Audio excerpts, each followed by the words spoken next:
Happy birthday to you. Happy birthday to you. Happy birthday, happy birthday, happy birthday to you. Apparently, but there's no prizes. Well, thank you for the singing, Mikoi. And no, this is not Mikoi singing because he's sleep deprived and going crazy.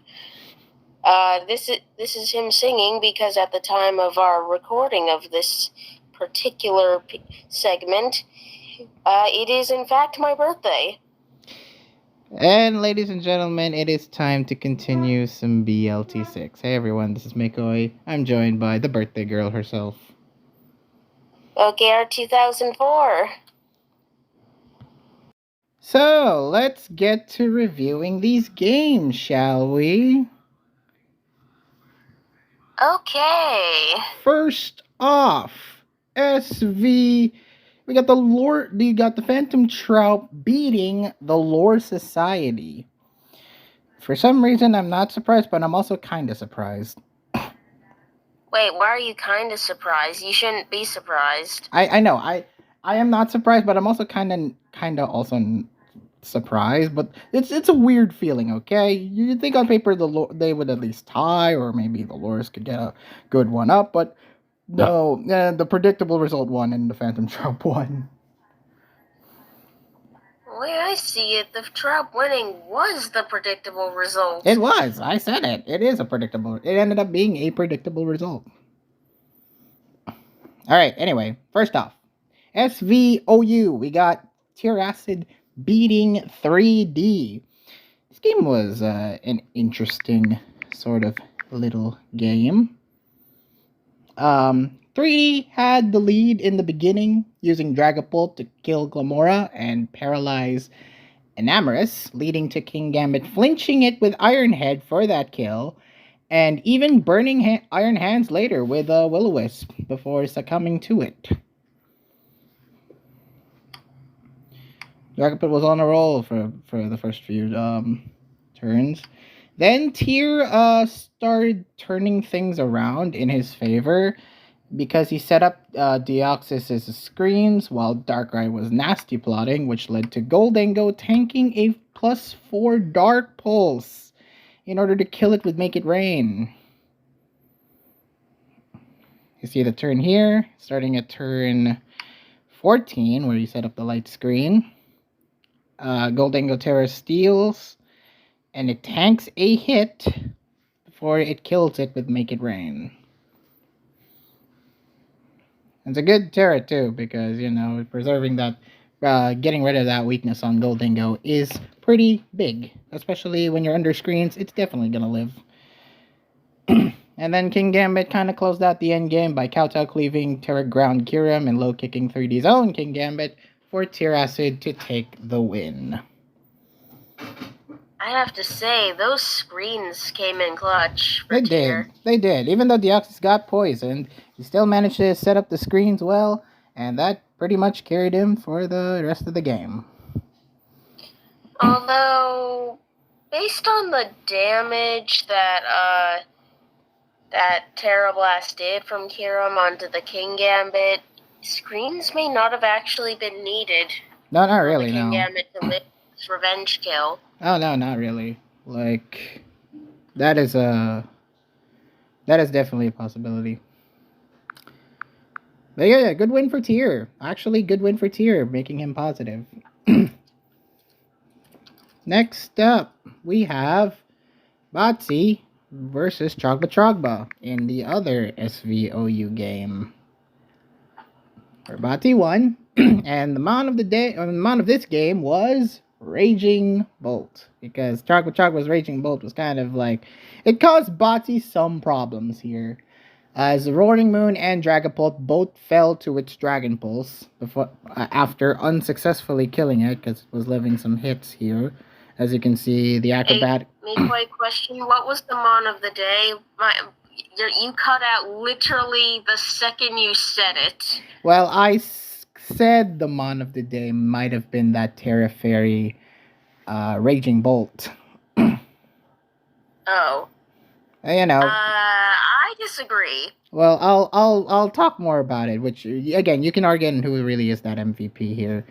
But the Raging Bolt did some damage here. It caused Bati a little bit of problems because acrobatics on Roaring Moon did not kill the Raging Bolt, instead opting to set up with Calm Mind and doing the Dragon Pulse. I don't think you can call a Mon an MVP if it didn't actually win in this case. Sometimes it does, sometimes it doesn't. But yeah, okay. I see your logic, though. I see your logic. The Dragon Bolt comes in, tries to go for the Shadow Ball. Raging Bolt lives that Shadow Ball after doing 33, beating it in one kill by the Dragon Pulse.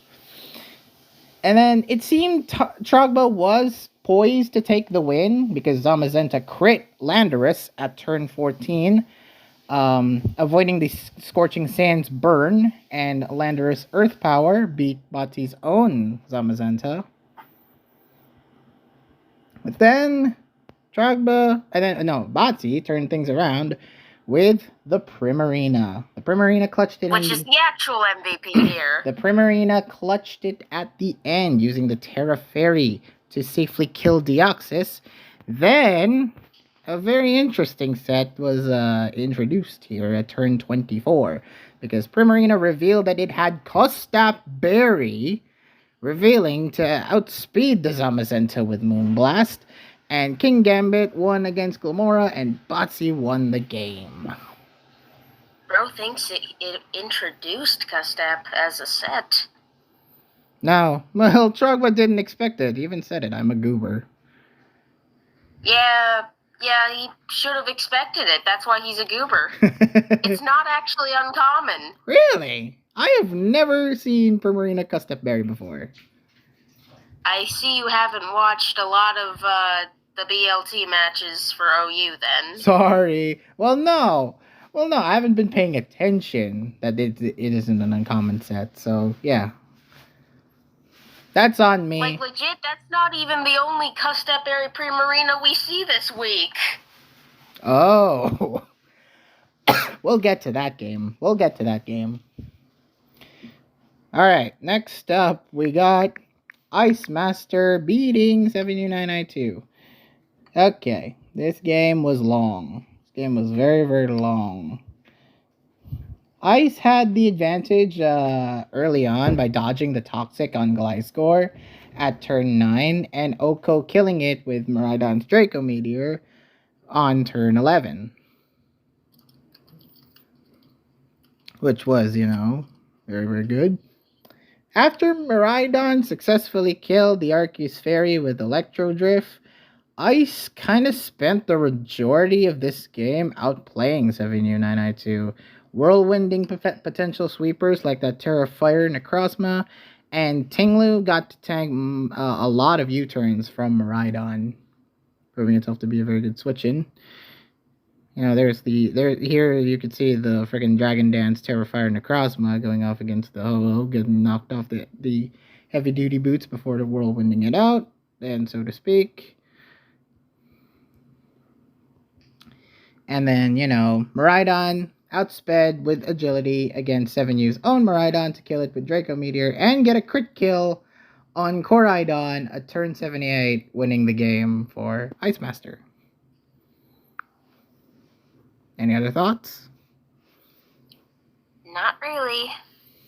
Good win for Ice, extending that lead to a 4-1. Oh yeah, Ice also cleaned the end game with Terrafire Calyrex Ice as it beat Ho-Oh and Necrozma. Just cause. Yep, sounds about right. He is the Ice Master. But he didn't. He used an Ice Mon, but he didn't use the type Ice. He used the Mon. He cleaned Ice. it up with an Ice move. What more could you ask for? That's fair. Ice using an Ice Mon with an Ice move to win with Ice. Alright, next up, SVUU, we got Riche versus TMM. Now, Riche had the early lead in this game, beating Tinkaton through Rhyperior Swords Dance boosted Earthquake, as you can see here. That That Rhyperior.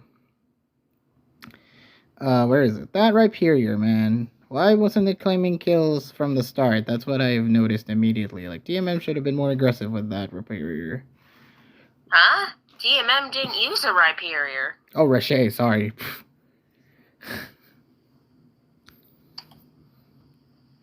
But then, Raikou then took charge, beating Kabalion with Scald, then defeating a Terra. Okay, you can see. Okay, this set, I can't believe, man. Like, okay, first of all, there's the Scald kill on the Kabalion by Raikou, and then the reveal of Weather Ball, Inhale against the Terra Dragon Excadrill. Man, that is like chef's kiss, like very perfect timing on TMM's part. TMM cooked. Well, yeah, he did cook. And yeah, it was a goated set. That is like a top 10 BLT moment from this tour. That is incredible. And then, the rest of the... it makes sense because, like, Hydrapple runs rampant in this tier, and Raikou can't really do much to it otherwise. But with that set, Raikou can actually hit, like, everything in the tier. Yeah, this Tiger has the tools to knock out pretty much everything in this tier. You just gotta have the right combination of attack. Like, not to mention the fact that it outspeeds almost everything in the tier. It does. Latios included. Yeah, it has high speed, high special attack to back it up, and it can hit pretty much everything. So yeah, like with Weather Ball Inhale, it can hit the various dragons in the tier, like Hydrapple, Latios, and Como. Mm-hmm. And now can put a damper on like tornadoes if you don't have an electric move. That too. So yeah, good. You can hit ground types too. It's a very nice. It's a win-win. Set. Yeah, it's a win-win, right? Send it to UUBL because it's that damn good. Yeah. I'm pretty sure that thing's not even UU. I think it's RU. Send it to UUBL. Send it to UU first, then UUBL. All right. You gotta ban it from RU first, Mikoi. Oh, they will. All right. TMM. Oh, wait, my bad. It's NU. What the frick? Power creep. Power creep no more. All right. So, yeah, TMM began to outplay pretty much the rest of this game. Started to pick up kills by turn 48. Beating Rotom by the burn damage. Terra Fairy Hydrapple beating the Rhyperior through the Fickle Beam. And Raikou just generally walling Tornadus' Bleak Wind Storms, winning the game. Wasn't that very nice? Yep. Always trust in TMM to cook. Next up, we have the Franco versus the Ampha. Just Franco beating Ampha. Ampha took quite the lead early on, with Magnezone beating Amoonguss with a crit flash cannon on turn 9, and trapping and killing Empoleon with Thunderbolt at turn 22. Magnezone do be good. Franco started to come back though as soon as he activated the Toxic Chain and Poison Slowbro around here, turn 30. And his own Slowbro taking massive hits from both Kabalion and Cyclizar. And then we get to the major mons that stood out in this game, the Terra Steel Cresselia and the Terra Steel Regidrago having a war of attrition, if you will. Regidrago also kind of missed a scale shot on turn 46, allowing Cresselia to kind of heal all of the scale shot damage that it already took. Oh yeah, that miss really sucked for Ampha. I think Ampha may have actually just won the game then and there if it hit. Yeah, if it got to kill the Cresselia, definitely When I'm watching this game, I'm like, there's no way Franco wins this game unless Ampha misses right here. And then he missed right there. So you're partly the jinx. You're partly the reason why jinx is yeah. No, I'm not. I didn't see this live. Yeah. Oh yeah, you didn't see this live. I did, and yeah, I was. Oh no, I didn't because this wasn't linked. No. This wasn't linked, silly guy. All right. So yeah, that miss sucks. Anyway, that miss sucks for the for the Ampha because Franco was healed off pretty much everything, every attack that he got. He healed it all off, and then Moonlight and Stored Power then killed it. And then Franco was kind of in a better spot at the end, using Cresselia to tank some more hits and set up with Calm Mind once again after some switching out to do some nice pivoting, and blasted both Hippowdon and Cyclozar with Stored Power, with Slowbro managing to outstall Ampha's own Slowbro to allow it to die via poison, and Scald Cabalion for the win. Any other thoughts? Nope, not really. Just the fact that Franco would have probably lost this game if not for a bit of luck. Yeah. So that was pretty unfortunate. Next up, we got Stories versus Danny in SVNU. This game. Look at the teams, man. Just look at the teams that they brought. Isn't this a fun-looking game? Double grassy terrain hyper offense. What the hell, guys? Oh, that's not even all. The sets are kind of whack. Oh man, if you want to talk about the freaking game, you gotta best talk about them sets too, because these sets were whack, ladies and gentlemen. They were whack out of the wazoo. First of all, though, the outspeeding at the beginning, or the speed tie win, I guess you could say, from Stories, beating Danny's Flygon with his own Flygon by Draco Meteoring it. Yep, Draco Meteor eject pack Flygon. Ain't that interesting? Yeah, eject pack Draco Meteor. That's fun. Endure Red. Considering they both led it might have been the same set on both sides. Might have. You sure? That would be a play. I said maybe because they both led it. That's interesting. That would be mega interesting if Danny had that. Anyway, the other thing that caught us by surprise is the Endure Red Card Klefki. Can't believe that's a set, after the first That's initial... legitimately something out of a same 6 game set. I would be surprised, but yeah, to see it brought here in BLT, and especially to freaking phase out a freaking sweeping ass Grafai, that is that is a level of play you never thought you'd see. And then Stories Grafai then started to, set up, and set up it did. Because, oh my god, look at that gunk shot, Okoing Mew. Look at that Terra Grass, Terra Blasting, Basculegion. Yeah, it got to miss 2 gunk shots against Orioles at turn 11 and turn 10, but that doesn't matter. Even though, yes, you got to set up with the freaking thing. Danny still did Revelation Dance, and did he forget that the Revelation Dance isn't flying? It's only for electric. You see, Mikoi, Danny posted the set he used for Oricorio before forfeiting. I think you should take a look at it. Terra Fairy, Dancer, Oricorio with Grassy Seed, Quiver Dance, Revelation Dance, Taunt, and Roost. Yikes! No flying move. No Whoopsie. flying move. Yikes. Okay. So yeah. That was a win by Stories. A win of all time, if you will. Alright. First sun, now grassy terrain. Stories is slowly becoming the NU gimmick of the NU gimmick player of BLT, but that's carrying her to win, so can't say I don't see that coming.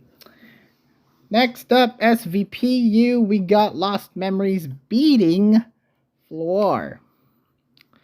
Both. Ha. I said ha. Well, okay. Both Terra Water Belly Bolts got to immediate good starts, chipping both their respective Golurks at the same time on the same field. With the Lost Memories' Golurk actually getting to beat Floor's own Golurk. Slow Galar had a hard time getting off the shell side arm poison damage to Milotic, but got to immediately poison Scrafty and kill it on turn 39 after it knocked its heavy duty boots off, which was interesting. As you can see right here, that Scrafty took the bait and took the damage off. Overall, this game was really slow, really long. Really slow, really long, and both just kind of used poison to their advantage. Floor consistently getting chipped, and Lost Memory simply outplaying by the end, reliably healing on Belly Bolt and Slowbro to tank multiple hits, proving themselves to be good walls. Belly Bolt, man, man. If you ever think of Mon that has slowly risen up the ranks to becoming one of the staples, Belly Bolt, definitely not my first choice, but it's interesting. Would you agree, Pokeart? Yeah. Like, you've seen that Belly Bolt? You've seen a lot of Belly Bolt usage in this tier and in this tour in general, but yeah, this one's fun. All right, next up, one of the bigger surprises of this tour, Quinn absolutely winning against Starzama. What? Has anyone saw that? Chelsea, I guess. Did anyone see that coming? Did anyone predict that would happen? But it's LC. It is LC. It's not monotype levels of haha 50-50, but man, it's the other surprise here. Tariff Steel Meanfu carried Quinn early on, killing Vullaby and Gothita with high jump kick and chipping Meanfu heavily before dying to it. And then, Quinn just kind of took charge. After the double kill on the Meanfu, Quinn just kind of took charge by the end, using Tinkatink to kill the Terra Dark Met, then used Vullaby to tank Poniard's Iron Head and kill it, and Voltor Bisui at the end to win. Quinn brought a good team. Yeah, Quinn actually played it well. Yeah, Quinn actually brought a good team. Well worth the was matchup. Clearly quite caught off guard by the Meanfu set. Their Steel? Yeah. No. The fact that I think it was Scarf Reckless. Oh. Okay. Yeah, the matchup wasn't good on Starzama's side. Quinn absolutely played it well, so yeah. Alright, next up, Aragon finally getting a win against Railgun. Oh my god. You could not imagine the jubilation that I felt. No video. He didn't post the video this time, but that's okay though. He still got the win. This game, man. This one's a game. Luisin did a good job removing both of Aragon's Sash Mons, like 2 of the Sash Mons that he had. He removed both of them at the beginning, knocking off both Volcanian's Life Orb and Archaludon's Choice Specs to mitigate some even more damage, Well, setting up Trick Room on Farigarath, as you can see there, and dishing out a lot of psychic damage. Sinistra was reasonably well protected, I think, using hospitality to get back health on their partners on both opposing sides of the field. Both kind of using Sinistra very, very decently here. Getting that healing off, very nice. I feel that there was a costly turn in this game, turn 16, where Walking Wake was kind of hard switched in, losing to the Terra Ghost Chien Pao's Icicle Crash. Maybe it was a sack, but I don't know. It just feels kind of costly because Walking Wake could have been a real like turner here. Yeah, it's got low health, but still. In the end, though, Louisan was left with the Terragrass Diancie left to fight alone against the inside Trick Room, against pretty much Aragon's overwhelming matchup of 4 remaining Mons left, and just won the game off of it. Also, Miko, after looking at this, I can attest. I think it was a sack. Okay. Yeah, it might have been a sack, but I don't know. Maybe Walking Wake could have done something. Maybe could have killed like Sinistra. Sinistra was really low. Tornadus was living on 1. Volcanion was also living on low.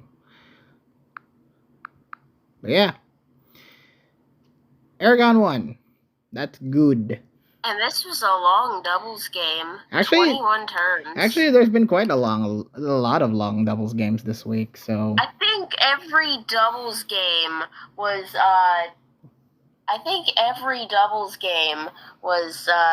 Like over 20 turns this week. Yeah, that's good. We actually got some competitive doubles games instead of like ending in 3 turns, ending in 5 turns. Come on. All right. Next up, Royal Reloaded versus Siphicon in Monotype. What was this game? Oh yeah, this was the fire versus fire, the fire psychic game with an appearance from the Iron Boulder. First real time, or maybe this was one of the first, like, I don't know. This is just a very rare occasion that Iron Boulder gets brought out. Anyway, Royal kind of had a great matchup against Siphicon here, using the Ogre Pawn and escaping paralysis and Psyshock damage to kill Hetran with Horn Leech.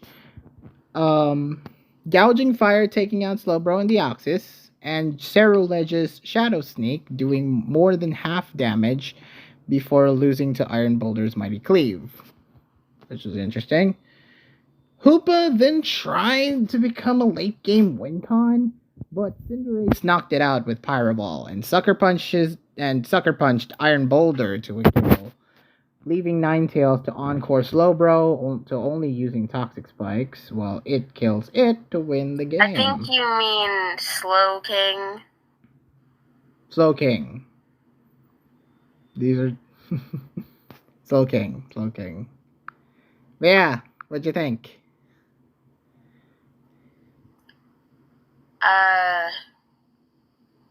Well, I gotta wonder how things would have went had Royal switched in Ninetales on a different turn when it wasn't using Toxic Spikes. I think the game was probably still won anyways, because he probably just could have locked him into something else once he needed to heal, He probably just could have locked him into, slack off. Then all of his health, then all of his healing would die, and then he wouldn't be able to heal. Or, well, actually, he'd be able to heal with lefties, but I don't know if that would be enough versus a Cinderace. Nah, of course not. Especially when it's like Terra Dark, Libero.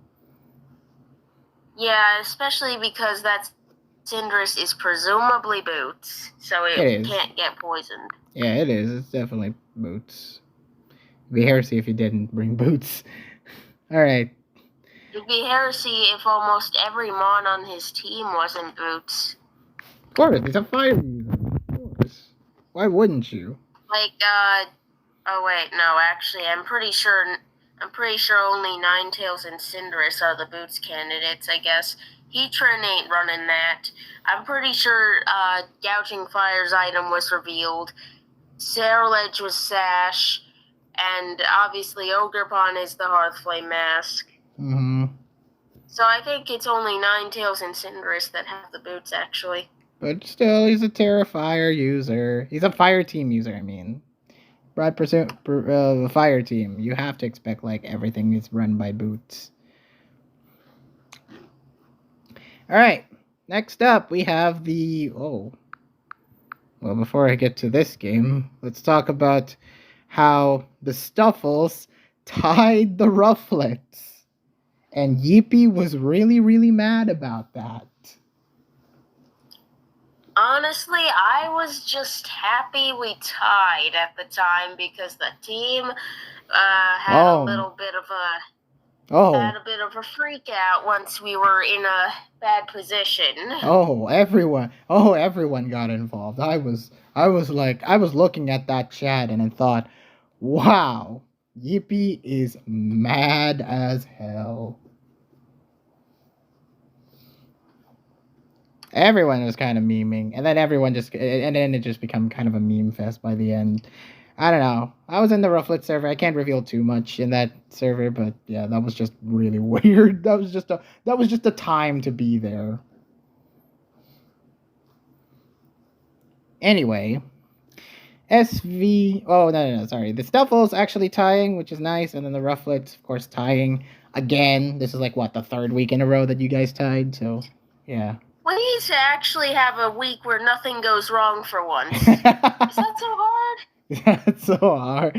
Yeah, we actually want a dominant win. Thank you very much. You know. All right. Next, so first off, we have SVOU. We got Maverick Shooters versus TDNT. I think this was actually one of the first few games that were played. This was yeah, it was one of the first few. Let me see when it was played. May 21, 2024. No, this was like the third game that was played, or the second? Let's see. The first game, that was that. It was the third game played. Yeah, third game. And yeah, I predicted against Mav in this game, but he found a way to surprise me, and lo and behold, he did. First off, though, he gotta stop predicting, and I think you gotta stop predicting against Mav. You underestimate him clearly. Yeah, and I didn't learn my lesson even after this week because he already played. Spoilers. Yeah.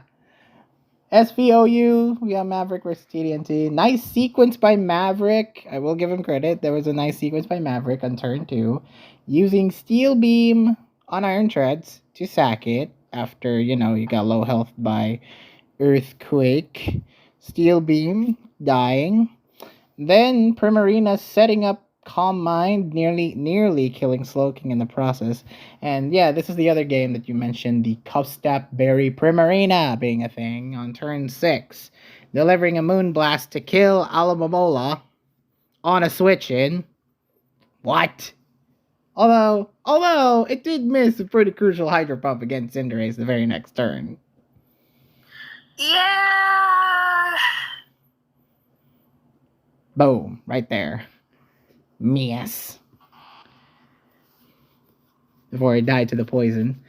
It seemed TDNT had the advantage after that point.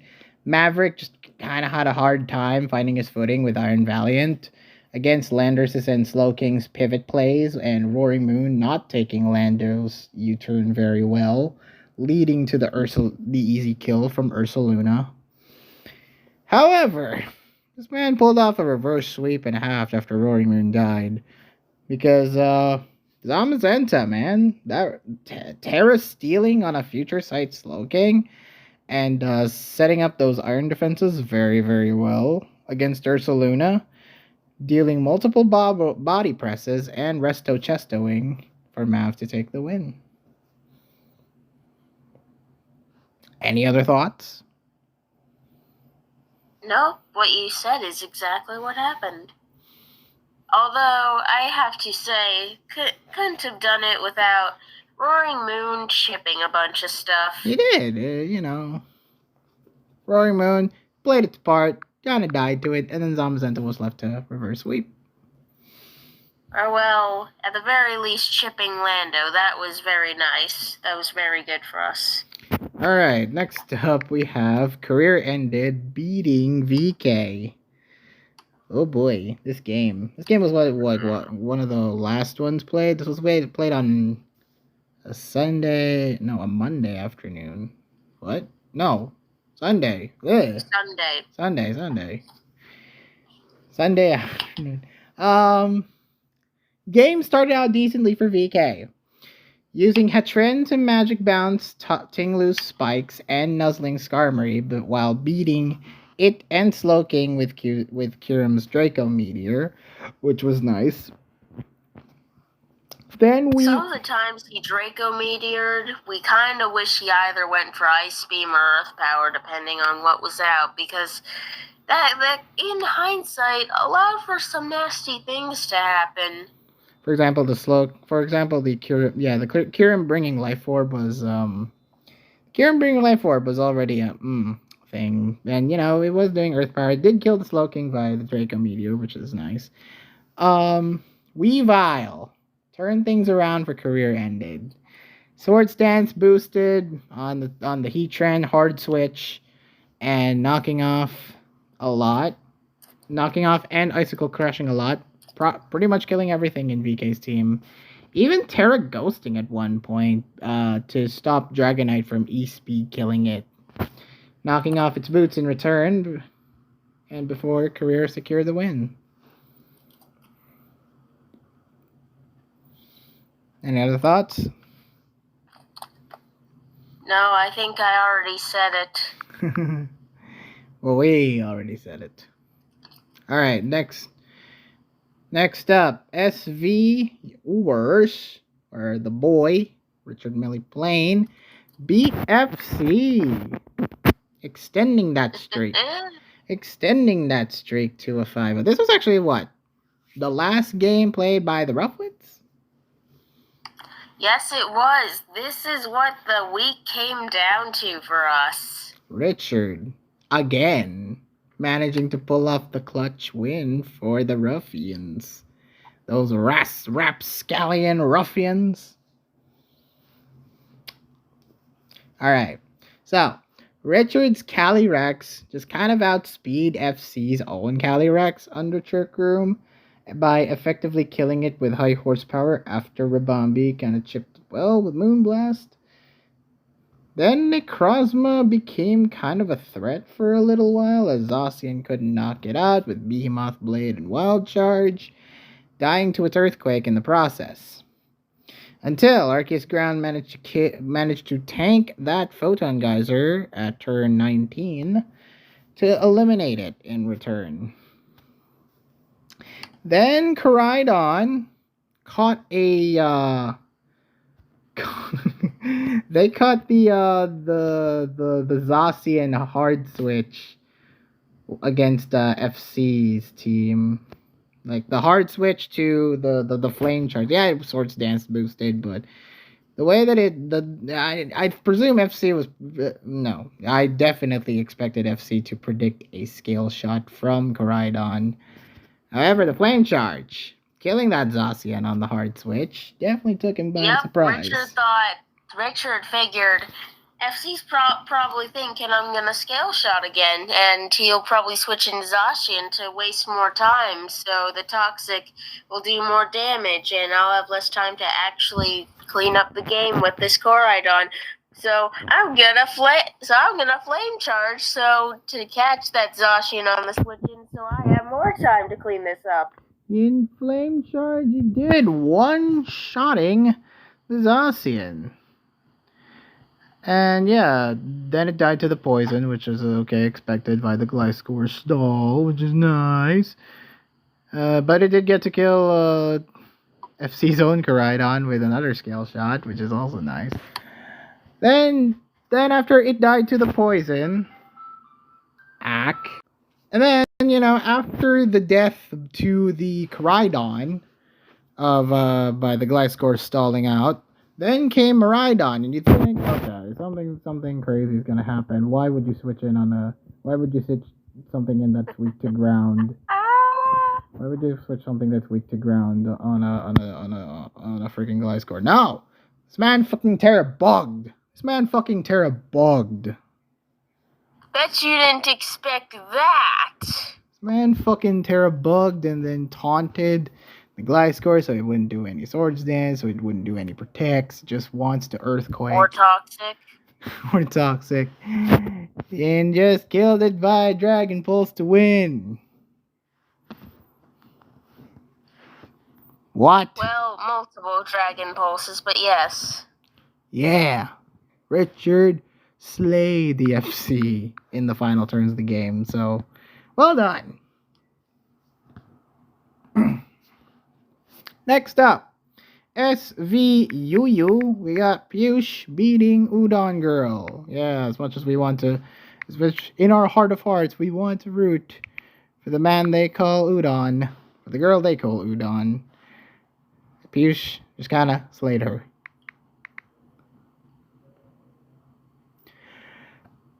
and he shouted you out for the team Poke Art. So how do you feel? I don't know, because for the record, I didn't really affect that.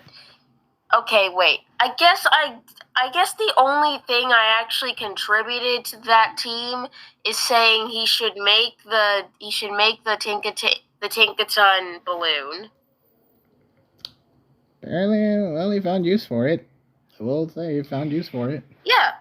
I'm like, well, clearly, Udon Girl uses a fair amount of ground types. Seems to bring up ground type basically every team. So, Balloon looked good into that.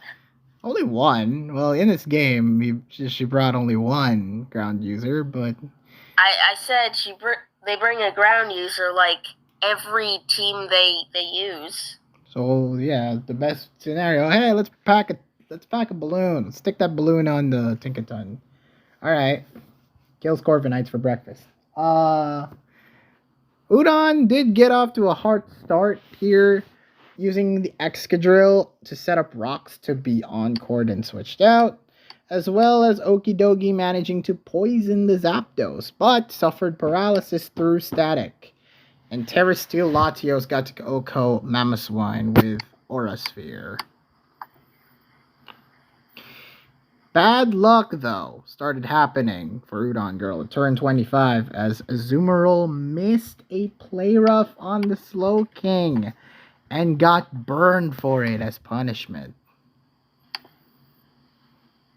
Turn 25. Yeah, that was a real bad turn for Udon Girl. We have to admit. Things kind of started picking up back for Udon after that, with Thundurus getting the crit kill via the Volt Switch on turn 28. And What? I think you mean crit killing the Slow King? No, it's crit kill on the Slow King on turn 28. And managing to flinch Zappy with an Iron Head with Excadrill. I don't think you realize how bad that flinch was. We thought it was over right then and there. You thought? Yes, because look, Udon Girl has a +1 speed Excadrill. It's about to kill the Zapdos, which was initially a switch-in for it. But what the Excadrill looks like the Excadrill is in an incredibly scary position now. Even though it's low health. Yes, because it's faster than the Ogerpon, it's faster than the Tinkaton, it can kill both of those, it's going to kill the Zapdos, and it's going to do extremely hefty damage onto that Latios. Well, we got to kill the Luster Purge, so count your blessings there. In the end... Yes, I count my blessings that did not flinch. It was over if it did. Yeah. That would have been quite the over for Piyush. Latios then lost another speed tie. And by this I mean Udon's Terra Steel Latios, where it got to miss a speed tie on the Latios, then missed another speed tie with the Ogerpon. I count my blessings that we won that speed tie as well. Yeah, you guys won that speed tie. Then, Ogerpon killed it with Ivy Cudgel, and then he managed to live one with the Aqua Jet on Azumarill that turned to 37. So again, count your next blessings with that. I count our blessings because I'm not sure why we were not Spiky Shield. You're not Spiky Shield? We used Protect Me, Koi, didn't you see? Why didn't you use Spiky Shield? Spiky Shield would have absolutely come in clutch. Yeah, so instead we literally had to pray. We had to pray that Azumarill didn't kill us. Because guess what, Mikoi? That was a banded Azumarill. That wasn't a belly drum one. It was burned. Banded and burned. And do you know how much Aqua Jet could have done to that Ogerpon? How much? It was a 75% chance to kill. And you guys didn't. Count your blessings. We lived. And when we saw that, we're like, we win! Oh my god, we win! Count your blessings. Count your blessings. A lot of blessings. Yeah, Piyush had the good luck in this game. And Udon Girl suffered the price for it. Alright. Udon Girl had a bit of luck herself, too, but look, she really should not have let Tornadus get para'd. That was really, really bad for her. Yeah. The fact that he got paralyzed was pretty bad. Alright. Next up. Yeah, but I think, you see, even though Piyush probably got a bit more luck in hindsight, the reason why this was still so dire for us is because our matchup kind of sucked. Yeah. On preview, it did kind of suck. And our team's like, okay, MU sucks, but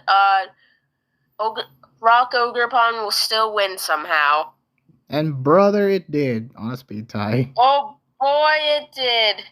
Oh boy, that lucky Ogerpon. That lucky ass Ogerpon was lucky enough to survive another speed tie and survive a freaking banded Aqua Jet.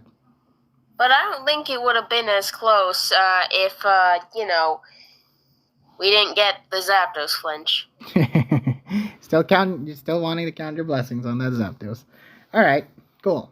Anyway, next up, after that game, we got the Franklin versus Lime. That sigh speaks it all. Finally. Our view was kind of nice, too. Wow.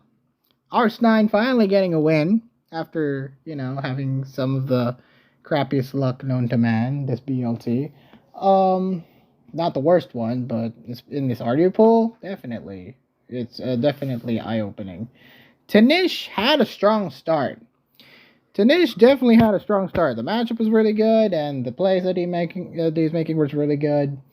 Zapdos Galar got to beat Cyclizar, and Enamorous whittled down Moltres' health very, very nicely with Moonblast, and having Zapdos to come back in with Drill Peck, which I gotta comment.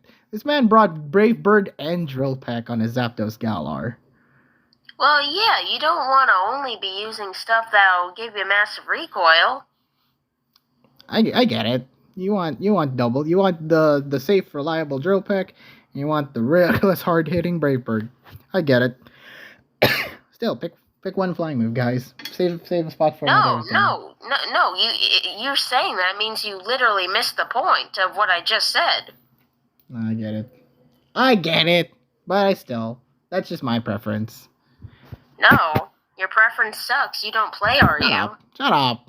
Just because I don't play a lot doesn't mean I get to freaking comment on it. Alright, turn 27 though, so I didn't really much have notes for this game. Because Ars9 just kind of came back after having in a defeatable position for so long. I'm surprised you didn't mention the gunk shot miss. Oh yeah, that gunk shot miss on the where was it? Oh yeah, turn 14. Crocodile missing the gunk shot on the chestnut hard switch. Which really sucked. What? How much it would have done? I gotta know how much it would have done. Well, it hit later in the game, so let's see how much it did, huh? Let's see. 49. Turn 24. Exactly. It did 49. So if it hit the first time, we could have gunk shot it again, and we could have possibly killed it early, so it wouldn't give us any issues later, which it did. It gave us a lot of issues. I want to say that chestnut.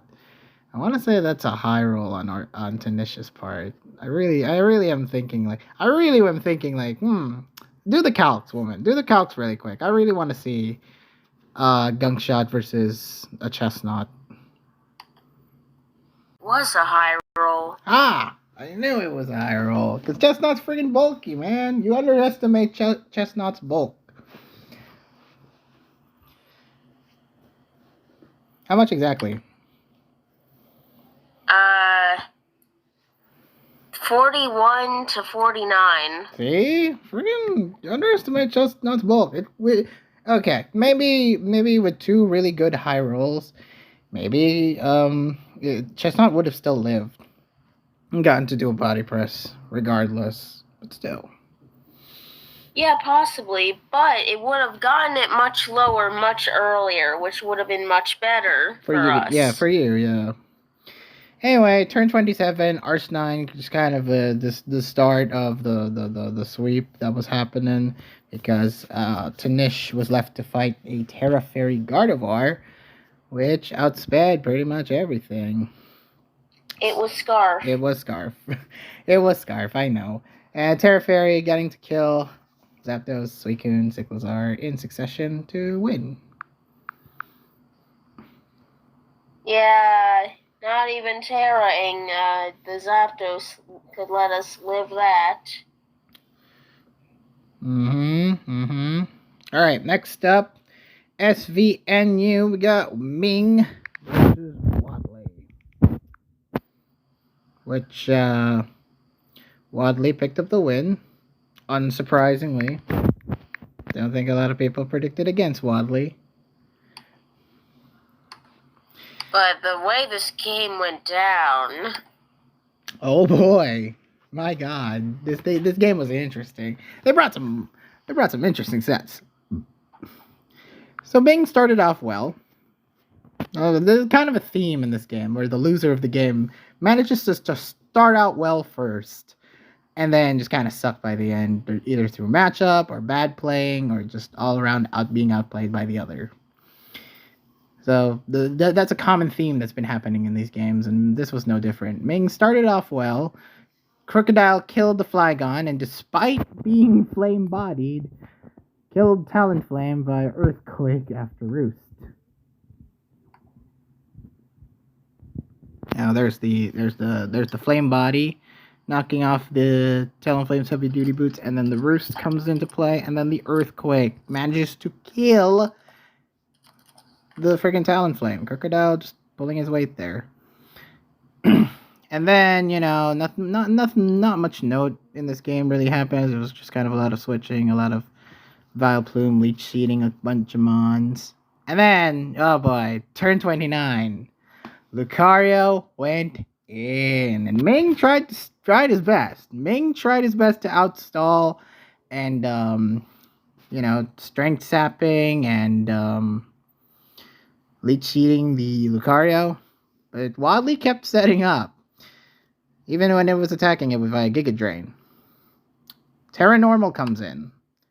E-speeds up plenty. Pretty much beating everything in Ming's team. Pretty much? No, not pretty much. All of it. Ming's team, all of it, fainted to an extreme speed. Yeah, it quite literally killed every single mon. Even revealing Lumberry on the freaking Lucario against Talonflame's Flame Body. Flame Body? Burn? Not a problem. No, it's Flame Body. Flame Body? Lumberry? No, you. Nah, I'd win. Sorry, nah, I win. Wrong meme. Nah, I'd win. Alright. Next. Yeah, it's kind of funny. I was watching the games today, with music accompanying it, like from my playlist. Nice reveal. And nice for reviewing that. I like how the moment the Lucario started sweeping, the music turned incredibly it played something incredibly befitting of it. No. that was in my head. It just suddenly played a very high energy Pokemon theme.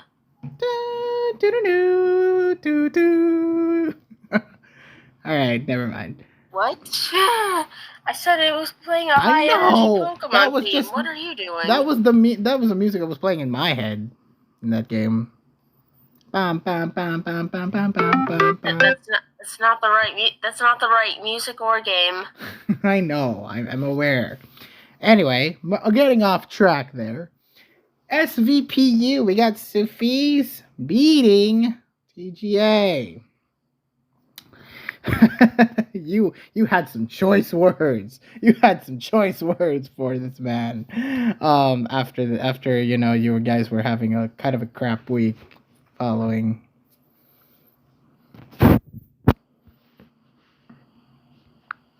This is the man who said these guys would be the easiest opponents yet. Well, your fortunes definitely turned around at the end, but man, during that one, oof. Sophie's did a good job in this game. Hazard stacking at first with Gligar, then Bombardier neutering the Bellybolt by knocking off its Rocky Helmet and taunting it before finally killing with Palmot, and even chipping Tatsugiri huge after it Rabbit spins its hazards away, which was nice. In the end, Scrafty, alright, nothing much of note happened in this game, but after that, the Scrafty had the perfect opportunity to pull off a reverse sweep. Like, it was losing, the TJ was losing, he was losing bad, but most of the Mons and Sophie's side of the field were chipped, and yes, they are more than half health, but they are chipped. So what did TGA do? Man's put up a Dragon Dance. Sophie switches out to Bellybolt and does this Dragon Dance again. Turn 27. He had the perfect opportunity to set up another Dragon Dance, but that is what he should have done, yes. That man's had the perfect opportunity to set up another Dragon Dance, but this man pulled off a Drain Punch onto the Bellybolt. Why would you attack it? Yeah, I don't understand why he did that either, because when we asked him about that, his answer made no sense. Oh man. Yeah, it's just kind of a weird play. Why wouldn't you go for something? Yeah, I maybe he was like, oh, he's attacking me this turn. Maybe I should be attacking now, uh, so that I can get some health back, so I can tank some of those hits. But like, clearly, the more beneficial play is to set up a third time.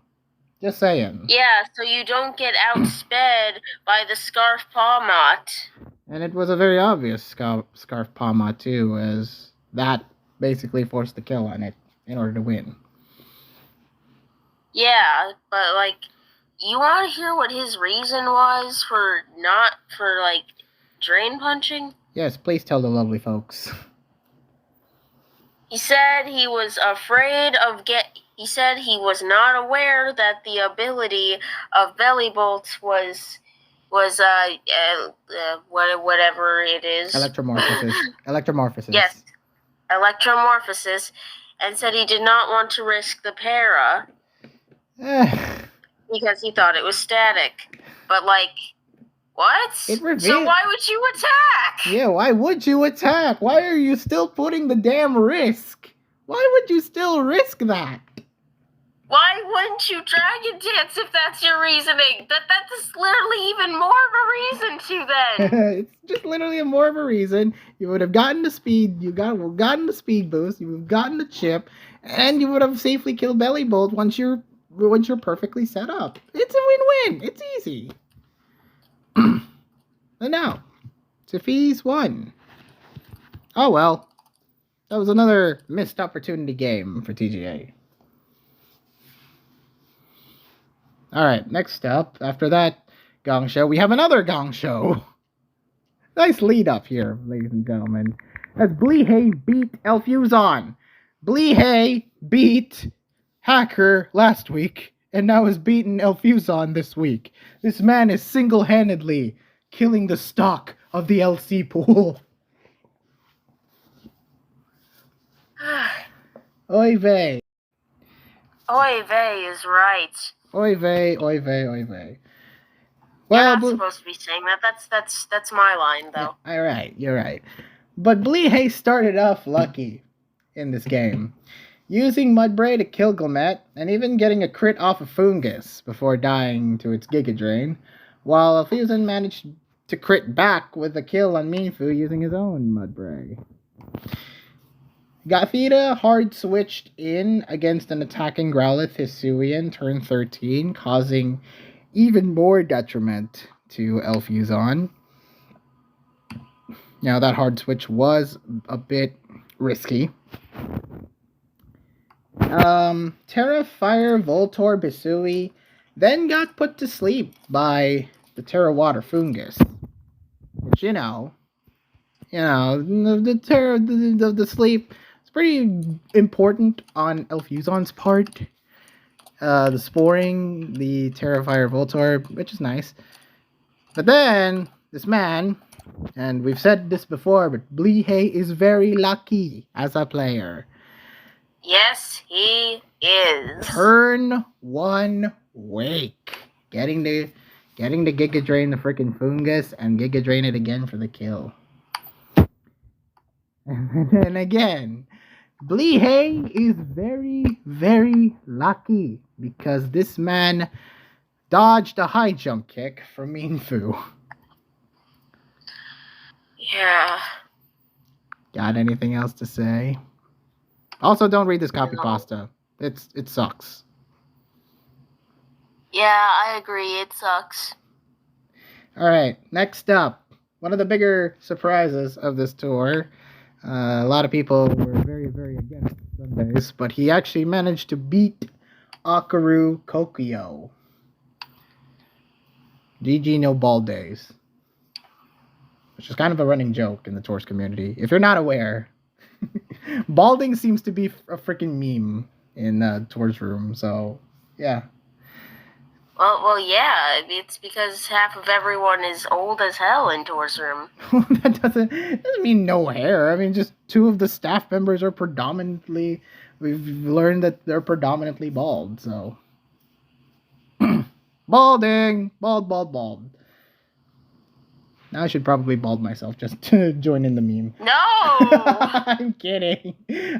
My hair grows faster than my hair grows faster than a chia pet. So yeah, you know.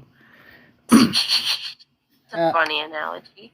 All right. Choice band Landorus. I assume that is a choice band Landorus because that was used to great effect. Oh, it must be. I have not actually seen the.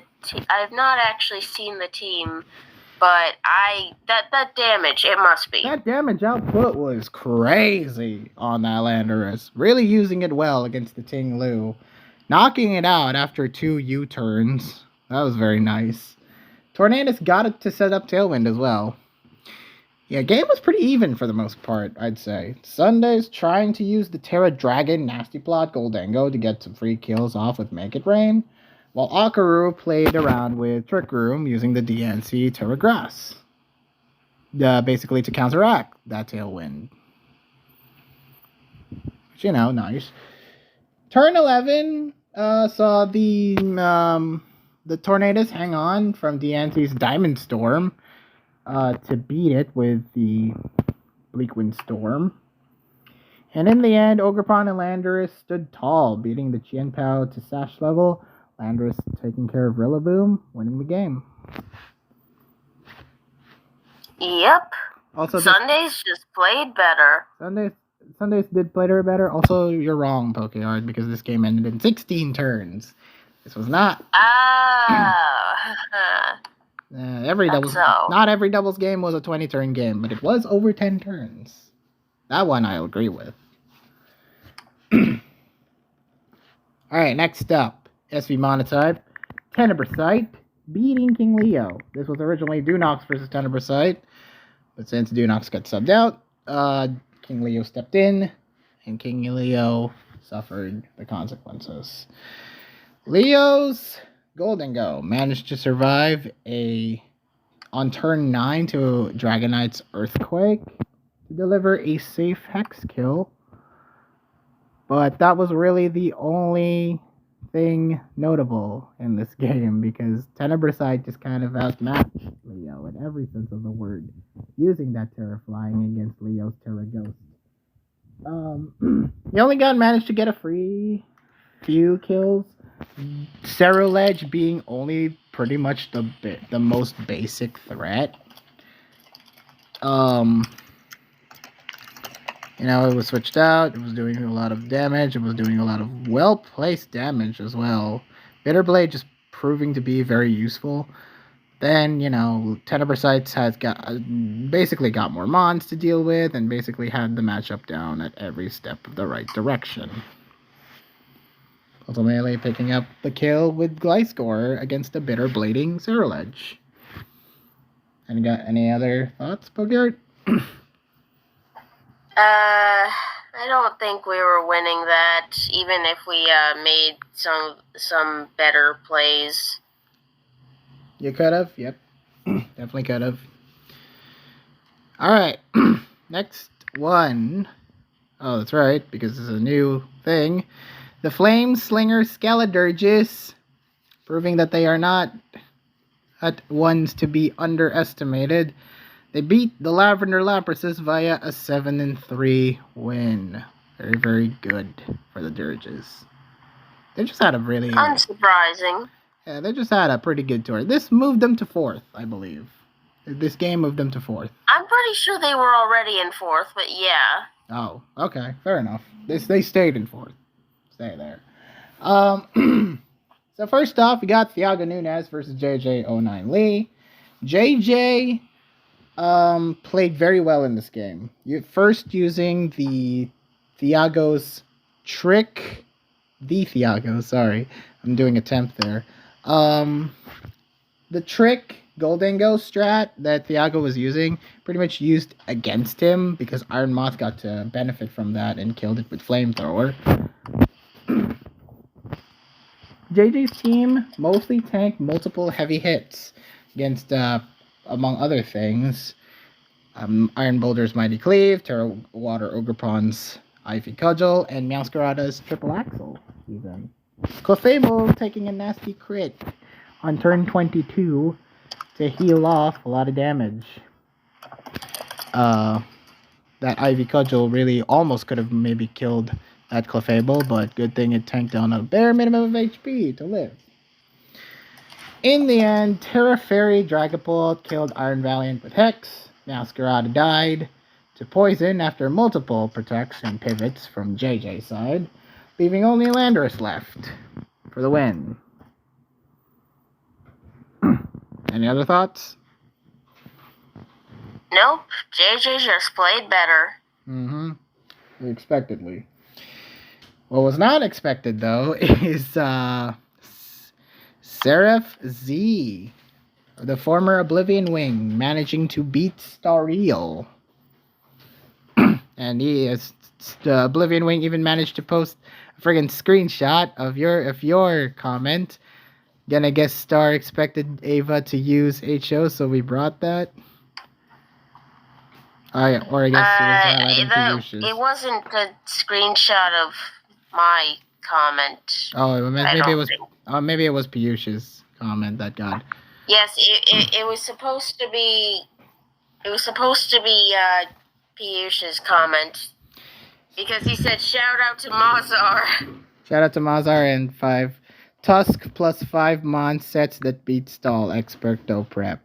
And Expecto... Do you understand the joke? Why? The Mazar one? Oh, I don't... Yeah, it's sounding like you don't know who Mazar is. I don't. Enlighten me. Well, watch a Freeze Eye video. You'll know it. You'll know. Okay. Better not be the same... It's an interesting watch, to be honest. Okay. Alright. Stariel, as we've mentioned before, but Stariel was kind of like hinting back to his stall reel routes. The reason why he was called stall reel in the first place is that this man uses hardcore stall and wins, and it kind of brought that back here for a spell against Seraph Z's team.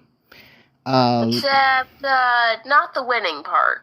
Not the winning part, unfortunately, because he lost Clefable early to a sludge bomb, giving Seraph the advantage. Gliscor tried setting up Sword Stance to get some real damage in, but only managed to knock off Great Tusk's heavy duty boots before losing half of his health to Future Sight, which was really unfortunate. Maybe Gliscor could have been utilized a bit more effectively, but yeah, just losing Gliscor just kind of sucked. Terra Dark Samurott Hisui became an asset for Seraph Z. Despite getting toxic by Amoonguss, he set up with Ceaseless Edge a lot, and knocking off heavy duty boots on Blissey at a later point, making it unviable to come back in safely. And in the end, Goldango managed to knock out both Amoonguss and Dragonite, kind of outraged Gliscor to death, winning the game for Seraph. Yeah, I assume that's a banded Dragonite. Expectedly. Yeah. Good win for Seraph Z. Again, we've seen a lot of instances where doubles players can really play OU and can really play OU well. Well, Oblivion Wing's not just a doubles player, though. No, he's not. No, that's just one example. Yeah, he's just good at doubles. He's just good at doubles, but man, this man's goated. But we've seen like the likes of Enzo Nana and Exotic play OU, play singles to remarkable success. So, good stuff. Ubers, we got Pote beating Geomancy. Yeah, that was unexpected. This one's a wild game. Definitely a wild game. Geomancy struggled a lot with Terra Poison Kyogre against the Clodsar, who was a pretty unbreakable switch-in.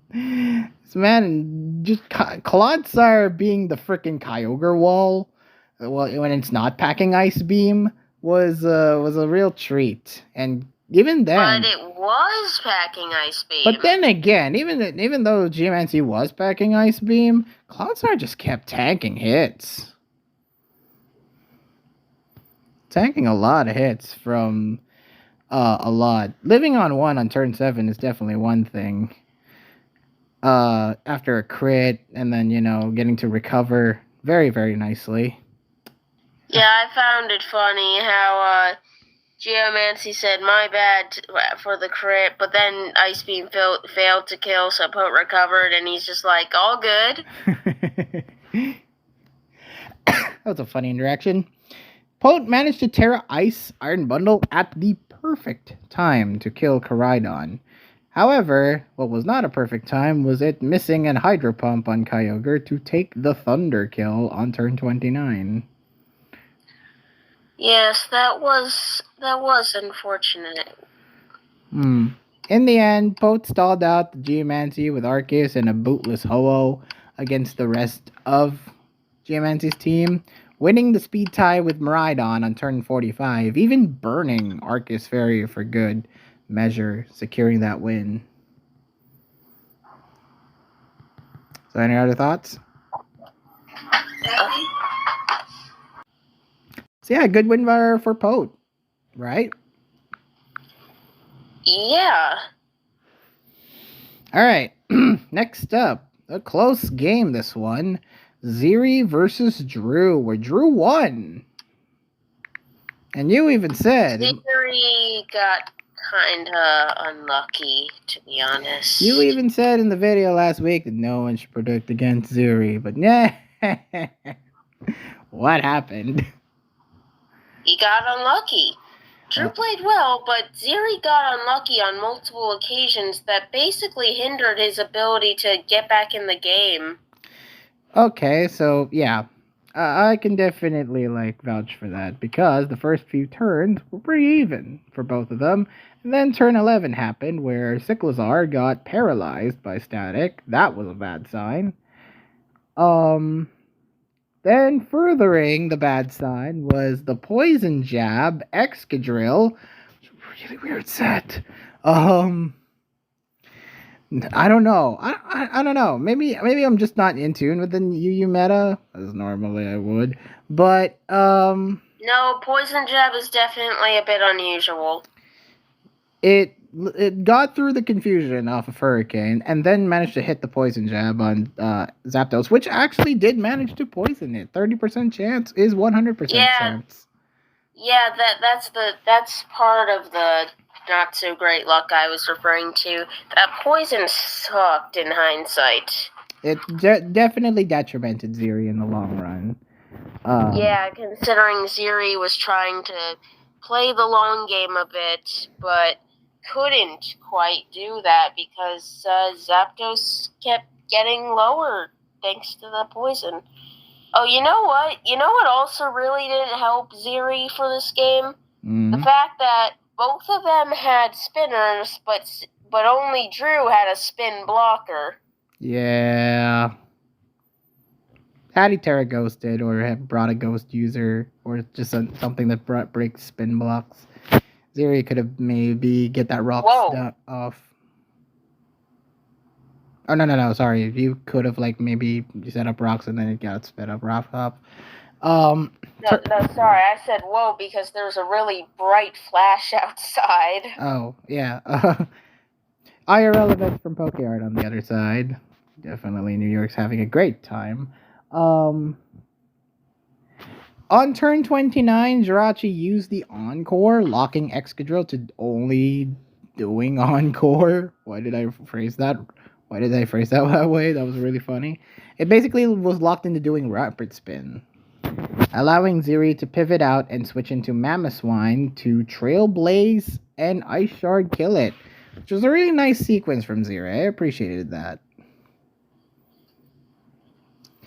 In the end, Terra Fairy Hydrapple gave Ziri a really hard time, beating Mamoswine, then dodging the Hurricane at turn 44, leaving to the poison to kill Zapdos, and Giga Training Keldeo on the final turn for Ziri to lose and Drew to win.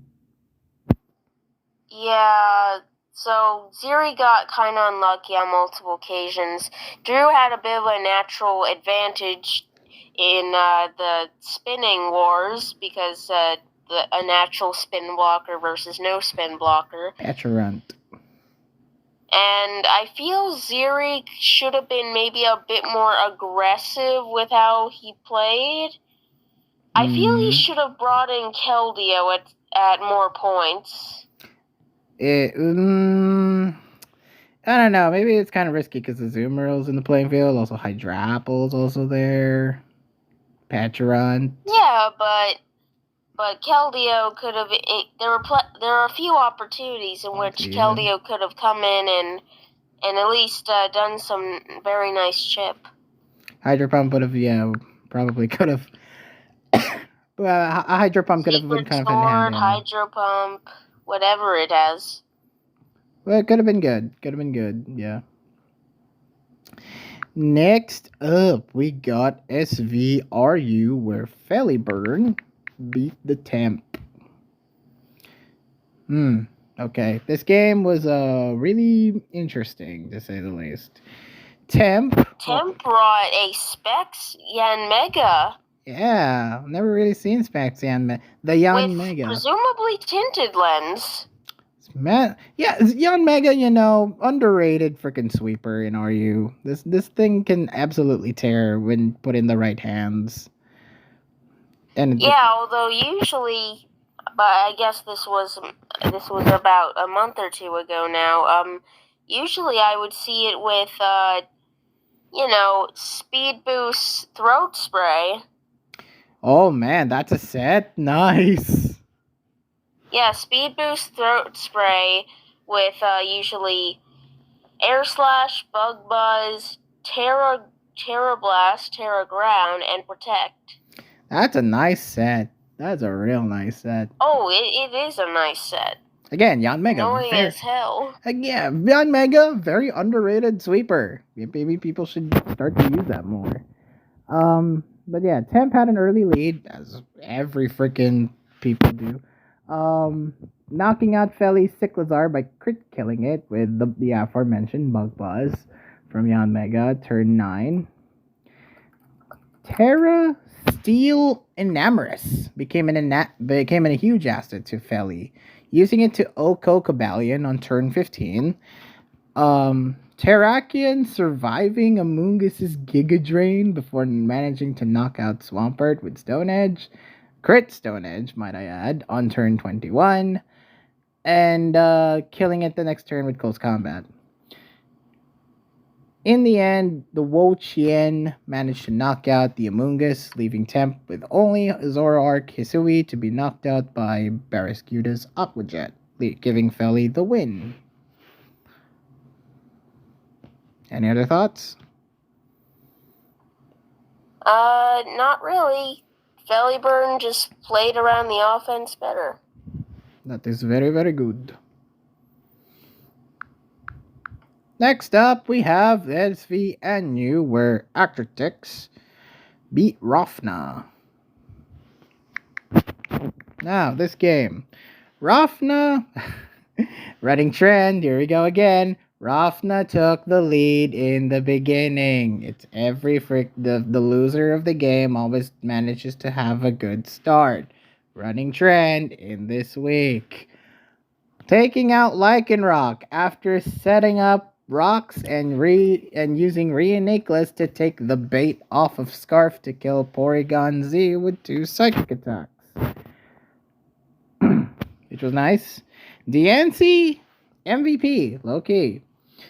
Using the Trick Room and Moonblast Meteor Beam Power Herb, the Moonblast Meteor Beam Power Herb combo to kill multiple Mons on Rafna's team, including 2 Moonblasts to Toxtricity, The freaking the not very effective one managing to kill, but then again, Toxtricity is very frail.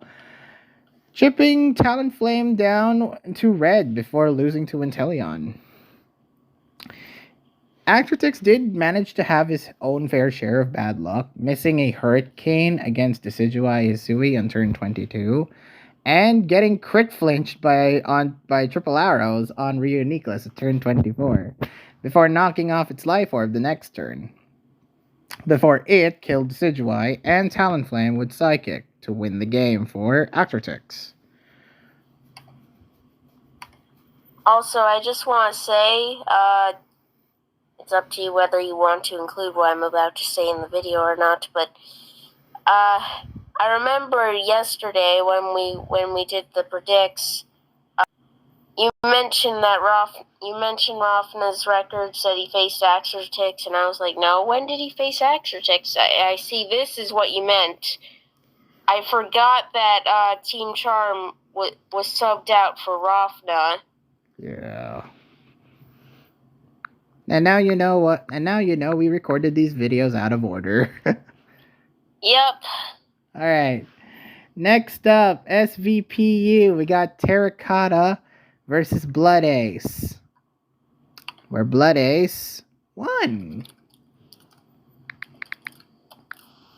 Blood Ace won, which was expected because we've never literally seen Terracotta play PU or, you know. Well, we haven't really known Terracotta to be such a lower tiers player. So, here we go. Rotom Mo played with Terra for the most part, for the early part of this game. Volt switching against Slowbro very, very nicely, killing Gastrodon safely with the Leaf Storm. Houndstone had a strange set. This man brought Restalk, Roar, and Nightshade. Only managing to roaring out Colossal. Have you ever seen a Houndstone having that set, Pokeart? Roar, Nightshade, Rest, and Sleep Talk? what was? Yeah, I think I have. Dang. Not that uncommon of a set. Dang, really? Oh, okay. In the end, though, Blood Ace's Inteleon swept through Terra. Not Terra as in terrestrialization, but Terracotta. Killing the rest of his mons, including Slowbro and Zoroark, who tried sucker punching to no avail, leaving Blood Ace to win this game. Any other thoughts? Not really. Okay. Next up, we have Novax versus Rioskin. I said in last week's video that this would be a good litmus test for both players because they haven't played at all in this BLT, so this is their debut, and you know, it was a debut. It just so happens to have incredibly bad luck on one side. Because, man, Ryuskin got screwed over in this game. Starting in turn 12 when Voltorb Hisui failed to kill Mienfoo. Then, after a good turn by burning Mudbray with Will-O-Wisp into a counter miss, decided to sack his Growlithe Hisui to Vullaby.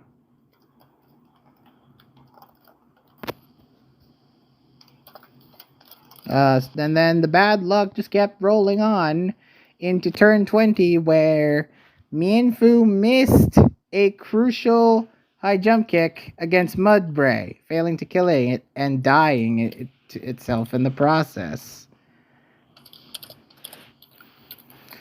That turn kind of sucked for Ryoskin, as Novax set up Iron Defense on Marini, then killed Terra Fairy Zora with Sludge Bomb before knocking out Stunky and winning the game. Yep. Any other thoughts? I don't feel like Ryoskin played bad. Ryusoken played bad, but he got screwed. He got screwed over by the bad luck. He got unlucky, to be honest. He got screwed over, which is unfortunate. Yeah. Next up, we got SVDOU. We got SMB versus Exotic, where SMB won. Expected? Yeah, I guess so. I was betting on Exotic personally, but, well, SMB played like SMB this week. Good, and that is good. SMB did play like SMB. Turn 1, Exotic shut down Ninetales' Aurora Veil attempt by Sunny Daying with Whimsicott. That was a nice strat by Exotic at the first part. Because he leaves Protect on Lando, faking out these Incineroar, Whimsicott. Use Sunny Day to counteract that Aurora Veil. Very nice. Goldango became the MVP on SMB's team, though, catching Exotic, going for the nasty plot at turn 10, and killing his Goldango in the process. And even if it Terra Dragon, it left success. Even if the man Terra Dragon his Goldango, leaving it susceptible to Whimsicott's Moonblast, he still managed to knock it out with the frickin' Make It Rain. That was nice. And in the end, Ninetales managed to get off Aurora Veil and Baxcalibur set up multiple Swords Dances to deliver the Glaive Rush to kill Exotic's Ogerpon and Ice Shard to kill Landorus and Incineroar, whilst burning Terraflying Komao with Will-O-Wisp to die to Goldango to win the game. Any other thoughts? Nope. Good. Because SMB won. All I can say is that SMB brought quite the team. It's a good team. It's a good team. Yeah, like, when I saw the combination of, Ninetales and Bax and Hail under Aurora Veil, I'm like, oh, I get why Exotic lost here. That doesn't look super beatable here. Yeah. SV Monotype. We got Twinkie beating Sasha. Expected? I expected Sasha to win, but, it's mono. It's mono. Twinkie. Now, finally, the winning side actually managing to get off the good start at the beginning, having that early advantage by beating Iron Treads and with Iron Treads with Kyurem and King Gambit beating Hydreigon beating the King Gambit. After Sasha, though, came back with 2 more kills on Archaludon, Dragapult used Curse on turn 17, taking itself down with it. Yeah, Curse is pretty much only given to it for that purpose, really, usually. To get down and get the freaking sack in, because Hydreigon can't... Yeah, it's used for that often, yes. So Skarmory was basically left to kill off Hydreigon and a very, very healthy Dragonite. Fire punching, winning the game. Not much else you can say, really. Twinkie won. And finally, the final matchup, we got the Laxus beating the Goros. Wow. First off, Ineffable versus Beleth, where Ineffable actually managed to pick up a win. Yeah, I didn't expect that, but when I looked at the game, I was like, oh, what the hell is this? What the hell is this is exactly right. So the team, I mean, what did Beleth bring? This man brought... That's disgusting. This man brought a disgusting variant of Stall and Zamazenta. So this man brought... Ultra Hisui Stall. That's, bleh. Interesting. Bleh. Well, Beleth said bleh. And Ineffable said, what? Nah. Let me bring my frickin' bulky offense boys in. But Ineffable frickin' got this game down. He had this game right up his alley right at the start. First dispatching Alamomola using Slowking and Rocky Helmet Rotom. Which is kind of a niche on Rotom. The niche item on Yeah, I agree. I saw that, I'm like, oh, that's interesting. Yeah, I know it's like used for flip turns and U-turns and all that jazz, but still. Then Iron Valiant was used pretty much as a safe attacker, killing Gudra Hisui at low to allow it to die via burn damage, which was nice. The only real threat was Gliscor on Balette's side, who, after Zamazenta died to the Rocky Helmet Great Tusk, tried Swords Dancing and Protecting to get and actually managed to get a kill off of Iron Valiant. But Dragon Knight outplayed it by using Encore and Dragon Dancing it to pressurize Gliscor, winning Ineffable that game. Any other thoughts? I feel, oh, right, I remember I had a major complaint about this game in terms of how Willeth played. Okay. Let's see, I think it was, Which turn? It was on the Iron Valiant, let's see. Was it the one against Gliscor? The major plays that he had against Gliscor? Okay, so Iron Valiant uses Destiny Bond. Gliscor attacks it, but the Iron Valiant survives. Yeah. Oh my, that was loud thunder.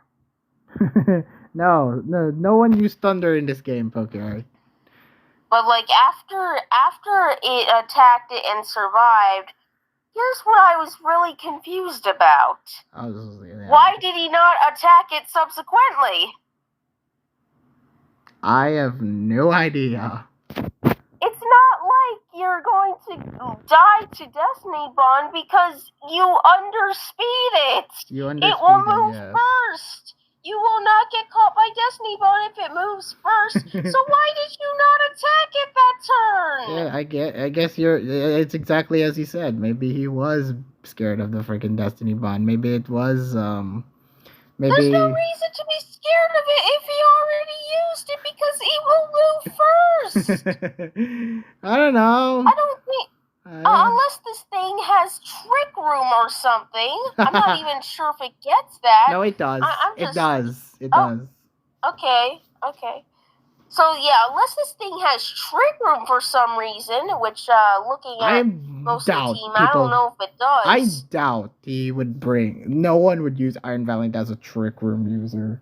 If you do, you'd only use it as a Trick Room user if you're running a Trick Room team, and Ineffable ain't running that. But yeah. So yeah, Beleth made her stupid play there. I don't know. And instead decided to continue risking it. I don't know. He risked it, and he still won. What? Oh no, sorry. No, Ineffable still won. He still lost. Ineffable didn't make the misplay here, Mikoi. Yeah, Beleth kind of made a stupid decision there, but it's fine. Alright, next up we have Suzuya beating Mimikyu Stardust in literally the first game, and my god, they played so early. You could cut the freaking, you could see how much they played by the post-win and the match that happened in the first. Inder, you absolute no John. Basically. Yeah, that's true. That's true for the following week as well. Yeah. And Susie has an absolute no John. So, this man had pretty much the advantage for most of this game, knocking out Meowscarada early, and playing around the Deoxys Iron Moth combo by pivoting around with Slowking, Galar, and Primarina very well, using Cinderace to court change to Rocks on Mimikyu's side, and then Toxicking Iron Hands to allow Landers to safely kill it with Earth Power, and Zamazenta beating the Terra Ghost Kingambit with Crunch. Any other thoughts? Well, I'm sure poor Mimikyu Stardust for not having Protean on that Meowscarada, because then they would have gotten a turn 1 kill on Rillaboom. Oh yeah, he did. Oh yeah, he didn't really have the freaking Protean on Masquerada. That sucks. That really sucks. Nikoi, he literally posted about it in the thread. Oh dear. Oh dear indeed. Did you not see that? I did see it. No, I did see it. I'm now seeing it. I'm now showing it to you. This meme face. It was even cropped. This man cropped his freaking thing. Anyway, whatever. It's fine. Susie 01. Alright, next up we have Ainscrad beating Layson. Alright, so this is a short Uber's game. Very, very short. Which is saying a lot because Uber's games tend to be long as frick. Well, on the longer side, yeah. The Terrifier Calyrex Ice beat the Ho-Oh very convincingly, and Koraidon using the Swords Dance boosted Flare Blitz to kill the King Gambit switch in. So again, we have another instance of a Koraidon using a fire move to kill an incoming hard switch by a steel Pokemon. Were you guys expecting for these things to do Scale Shot?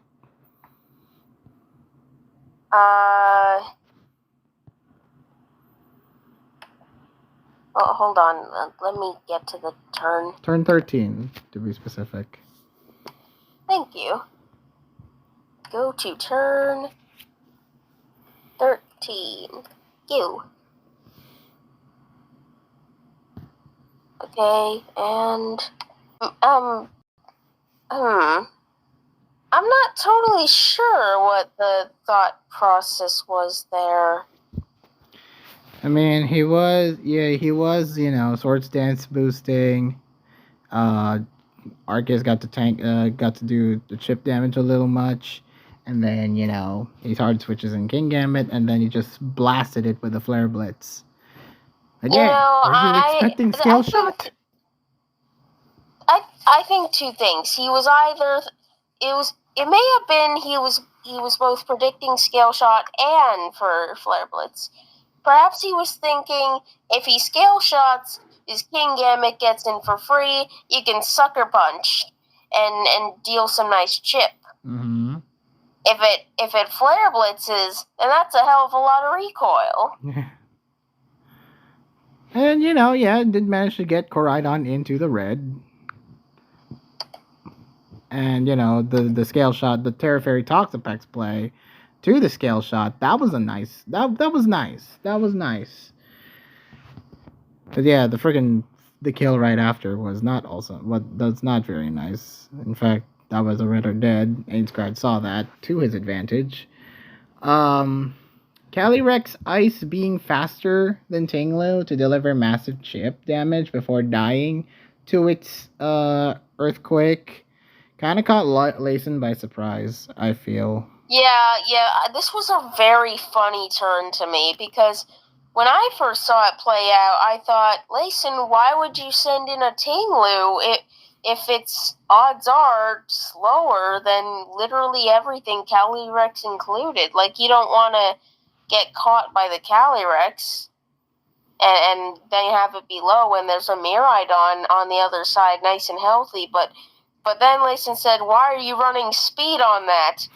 Revealing that apparently Layson was running some speed on the Tinglu. Enough speed for it to outspeed Calyrex normally. But Ainscrad was running speed on his Calyrex, so that's why it still outsped the Tinglu. I predict that you're going to have some speed investment, so I'm going to have speed investment of my own. So yeah, that was a funny but unfortunate turn for Layson. Yeah.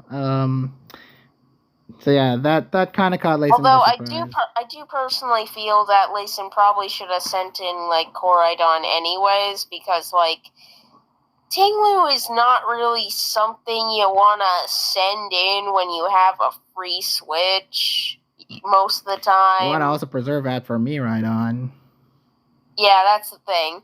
So I think regardless, I think he probably should have just gone Koraidon. everything here takes a pretty hefty amount of damage from low kick here. Exactly. Yeah, Calyrex dies to a low kick. Necrozma takes a huge chunk from the low kick, and the rest is history. Miraidon, Arceus Ground, unless it's a defensive variant, they should all take a fair amount from low kick too. In the end, Miraidon won with Dragon Pulsing both a Koraidon switch-in and Arceus Ground, winning the game for Ains. Layson even got to set up a Calm Mind a bit before dying to it, so okay. Yeah, I don't think that was a super good play in hindsight, although I do understand what he was trying to do. Yeah, me too. Trying to tank those Dragon Pulses. He expected a Draco Meteor. Yeah, he was going for the Draco Meteor so he could tank some hits. He expected him to go for a Draco Meteor, figured he should let his Koraidon die to it so that Arceus can come back in much less threatened by the opposing Miraidon. I get it. And so it can safely set up. However, he was caught off guard by the fact it was Life Orb Dragon Pulse. It was good. It was a good outplay, I say, on Ainscrod's part. But Layson, he held his own. He held his own till the end. Yeah, I suppose he didn't know how much it would do, but he shouldn't have calm-minded, I guess. He probably just should have went for it. Should have went for the judgment. Alright. Next up, we got Jawa Barat versus Mimilucha. I had to double take there to make sure I was saying the right way. You said it right, I think. Yeah, I did. Terragrass Mamoswine's Trailblaze doesn't really effectively kill Slowking here. It seems to come up just a little short. Yeah. Multiple times, even because Mimilucha, Joao Barat, always manages to friggin' the boosted speed, I get it, but the Slowking better die, it didn't. Paralyzing it with Thunder Wave, so the Trailblazers were pointless at the end. And then, the game was kind of moving swiftly along for either side of the playing field. But then this man brought out the Terra Electric Hydrapple, which became the complete MVP of this game. Reliably using it as a regular pivot by Jaw, taking the major hits in this game, setting up the nasty plot, and dishing out powerful Draco Meteors in return, killing the Iron Crown and later Ogerpon. Zapdos missed a double Heat Wave on turns 35 and 36, causing Hydrapple to safely kill it with the +2 Draco. And the ending saw Excadrill clean out that endgame by killing both Mamoswine and Komao with Earthquake. Any other thoughts? No. Also, we've seen Rock Slide, Excadrill a bit more than we saw them, and more we think, so yeah. So I want to get it out there. Rock Slide, Excadrill, not a very bad set. Next up, Fiend versus Crying in SVRU. Now, this game. Armarouge and Suicune living on the bare minimum HP after a crit Scald and +1 Energy Ball, respectively. These mons were living on the high road for good old both Fiend and Crying. Then Terra Watering Cyclizar at that point, where is it? Yeah, right here, turn 8. This Terra Water strat against the Cyclizar, against the Shell Smash Blastoise, it was a good idea. Because it tanked that freaking Ice Beam really well, and then Dragon Tailed it out.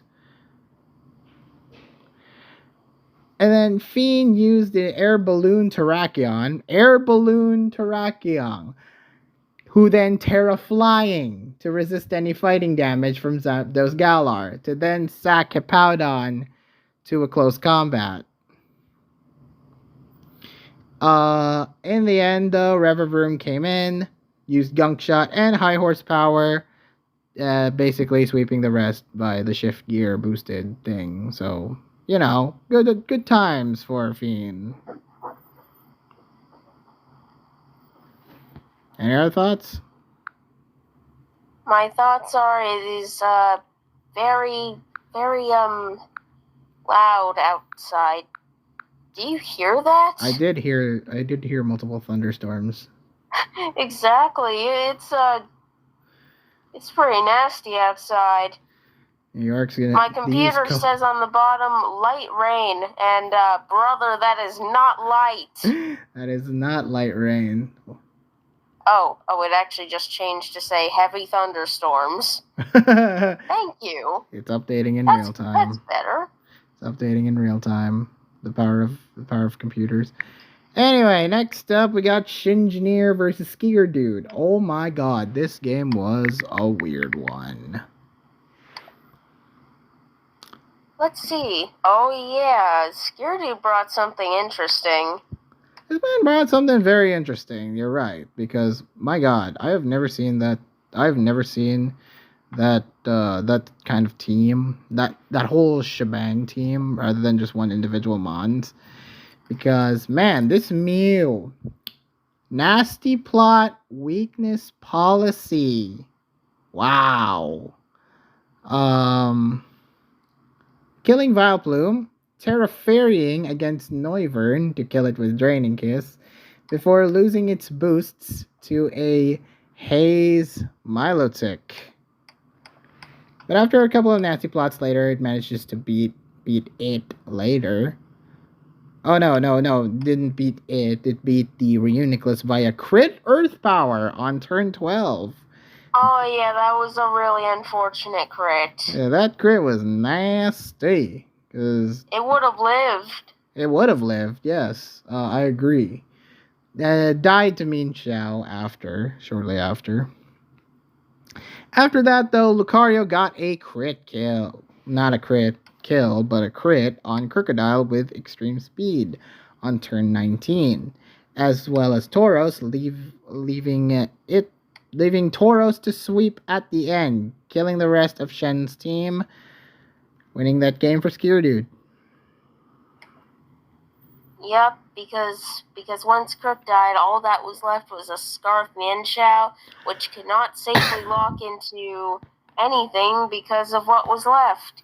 If it locked into close combat, well, couldn't hit the Oricorio and can't hit the Scream Tail too hard. Locks into knockoff, it can hit those two, but can't really hit Tauros. It doesn't really have anything it can solidly lock into to safely kill the rest. So it was just a loss. It was an auto loss at that point, yes. Next up, the hype matchup of PU, Druid versus Fissionometer. Ended up with Druid picking up the win over Fish. Yeah. Coincidentally, because of the same mistake TGA made in his game. Wow. Fish led the game well, knocking off Scyther's heavy-duty boots and set up rocks with Mudbray in the process, allowing Scyther to die safely, and Scrafty beat Bronzong with a Dragon Dance boosted knockoff. Druid came back though with his Terra Poison Scrafty to Poison Jab the Florges to a massive chip, and killed it afterward, after poisoning Kilowattrel with Salazzle to die alongside it. Also, you're right. Maybe he should have Dragon Danced. Maybe Fish should have Dragon Danced. Yes, he meant to Dragon Dance. That's the thing. Yeah, this one was more forgiving a mistake than TGA's game because, as he mentioned, this man... What did this man say? He said that he made a mistake because they both started with D. Yeah. Jerd had only Belly Bolt in the back, chipping a paralyzed Scyther with Volt Switch, then as we mentioned, beat Fish Scrafty after he misclicked Drain Punch, forcing the Parab by Belly Bolt. This one actually friggin' Belly Bolt actually brought static and managed to get off the static, the paralysis on the Scrafty, and tanking Bruxus's Waves Crash at the end to win. So yeah, people just having a bad time with Scrafty's Dragon Dance, with 2 instances of not going for a Dragon Dance to happen. At the very least, for Fish, he intended to do it, and for TGA, he did not.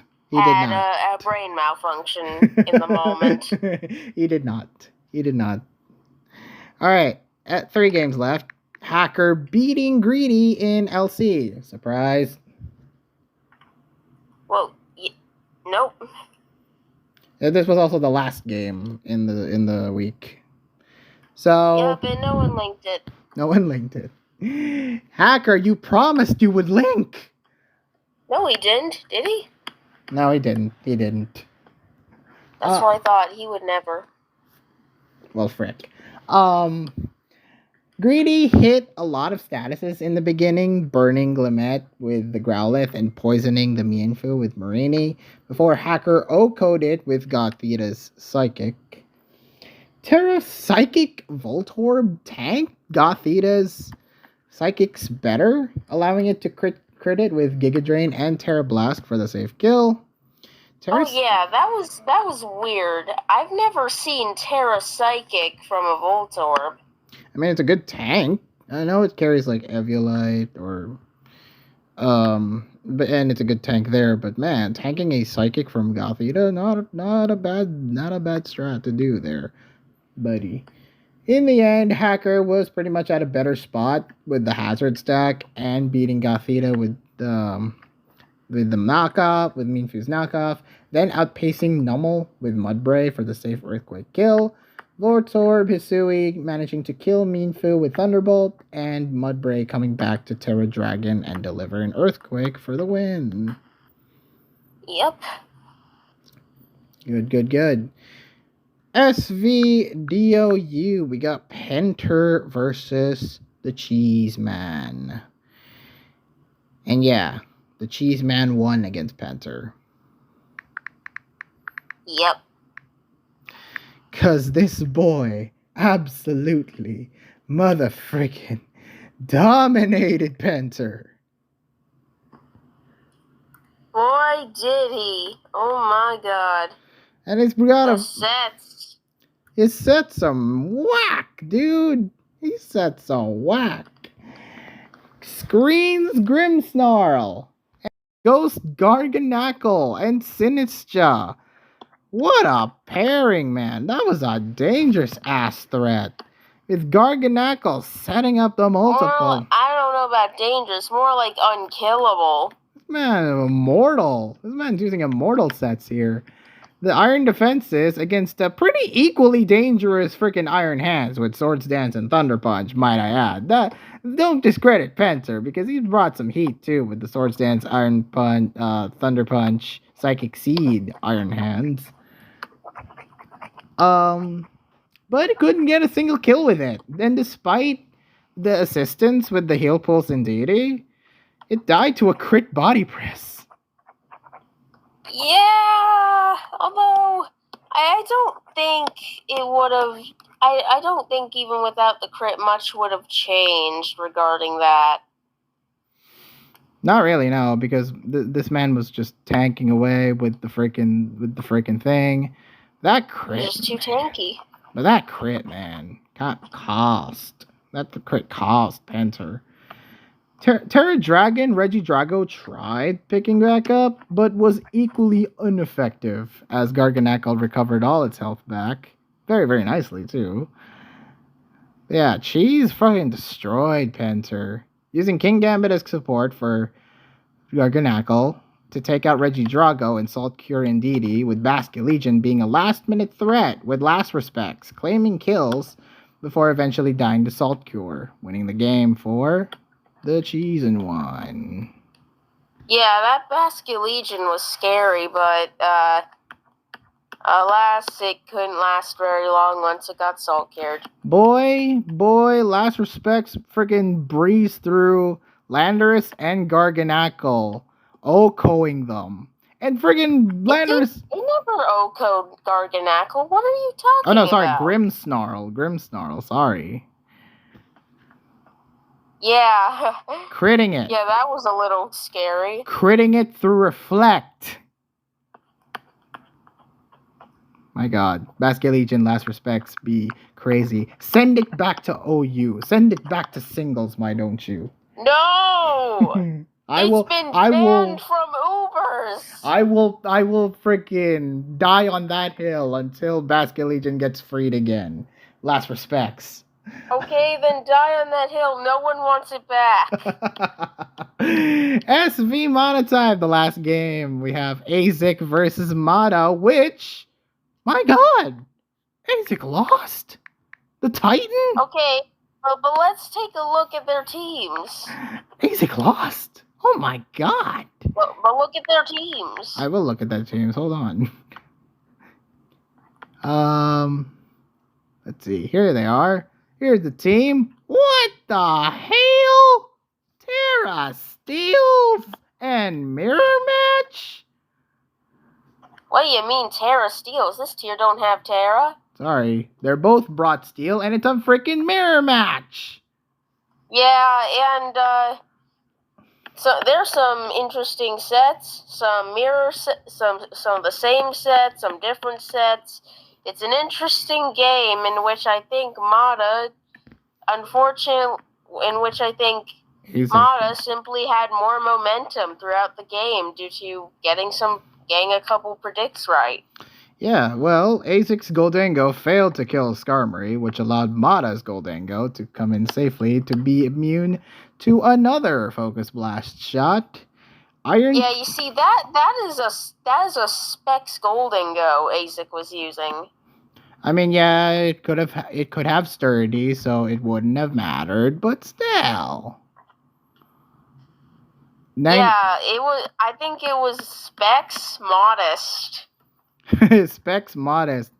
Even Mata had to comment, the F is this. And yeah, he chewed. You're right, Hacker. You did chew. So, yeah, Iron Treads was able to kill ASIC's own Skarmory. Supercell Slam on an Iron Treads. Oh yeah, that's also kind of unusual. Like, I like it. It gets that. I like it. But I think that might be the first time I've seen it use it. I like it though. It's a good move. It's good coverage. It is very good coverage, especially on that Iron Treads. Yeah, as you said, Mata was basically matching up well to ASIC's attacks for the most part. Heatran got to kill Iron Treads. Goldango thunderbolted King Gambit. Hex Heatran after tanking a flamethrower. And using his own Heatran to beat the Archaludon.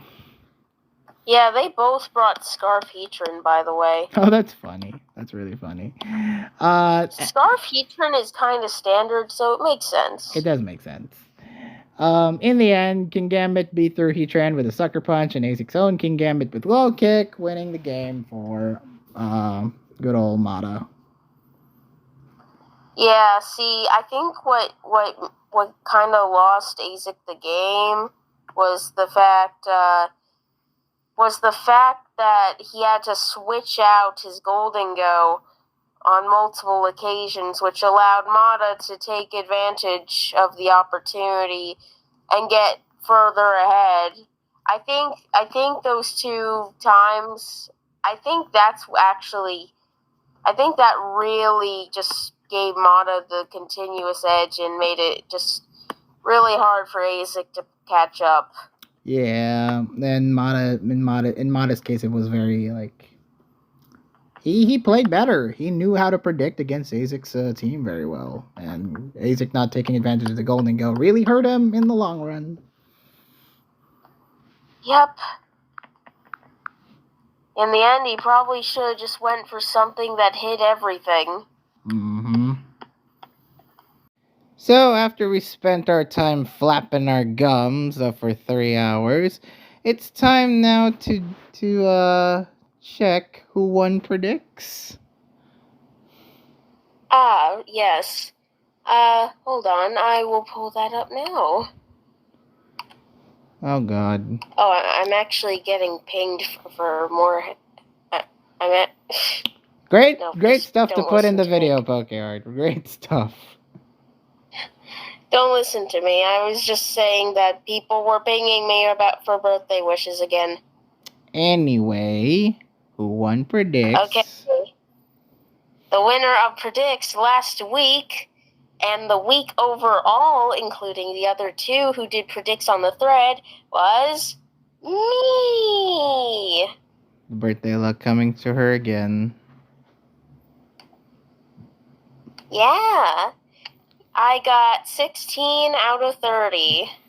Which is over half. Can you believe Barely. that can you believe the highest record has a ratio of over 50%? Only 50%? Just barely. Mikoi, the highest ratio from last week, no, the week before, was under 50%. It was really bad. It was abysmal. Somehow we've managed to get over the hump and go 50%. Hilarious. Yeah. Hold on. I'm gonna see who did who. Actually, no. I can just post these results later. But you didn't do too well. This was the worst week yet for you. Yeah, somehow my betting man instincts didn't pay off this week, but hey, the streak had to end sooner or later, right? I got 2 successful wins. Well, I said wins. It's like the highest predicts on the board or wherever. So yeah, good on you for winning, Pokeart. Finally, you finally decided to win. Yes. Totally. Yep. That's what happened. So, taking a look at the sheets here, as you can see that the Trout and the Rufflets are currently 1 and 2, 7 and 6 after week 5. Crazy how we've tied for 3 weeks in a row and are still in second. And meanwhile, the Goros have moved quite the up and up, moving into 3rd place with 5, and the Laxus. Didn't they just move down to 5th though? Well, this is the most since this is the most outdated sheet. Yeah, they moved down to 5th. And the Laxus struggling away at 4th. Frexel and Ninja. You mean 3rd? You mean 3rd? This isn't updated. Yeah, this isn't updated. So yeah, the Dirges, I believe, are 3rd, and the Laxus, I believe, are 4th. No, I'm pretty sure the Laxes are 3rd right now. Oh, never mind. The Dirges are 4th, and then the Goros are 5th. That's right. So right now, if you take the Goros and swap them around with the Frixels, they're currently that's the current standings right now. Now with week 6. Here, I just sent you an updated version of this sheet. It was personally updated by me. Okay, we'll use that.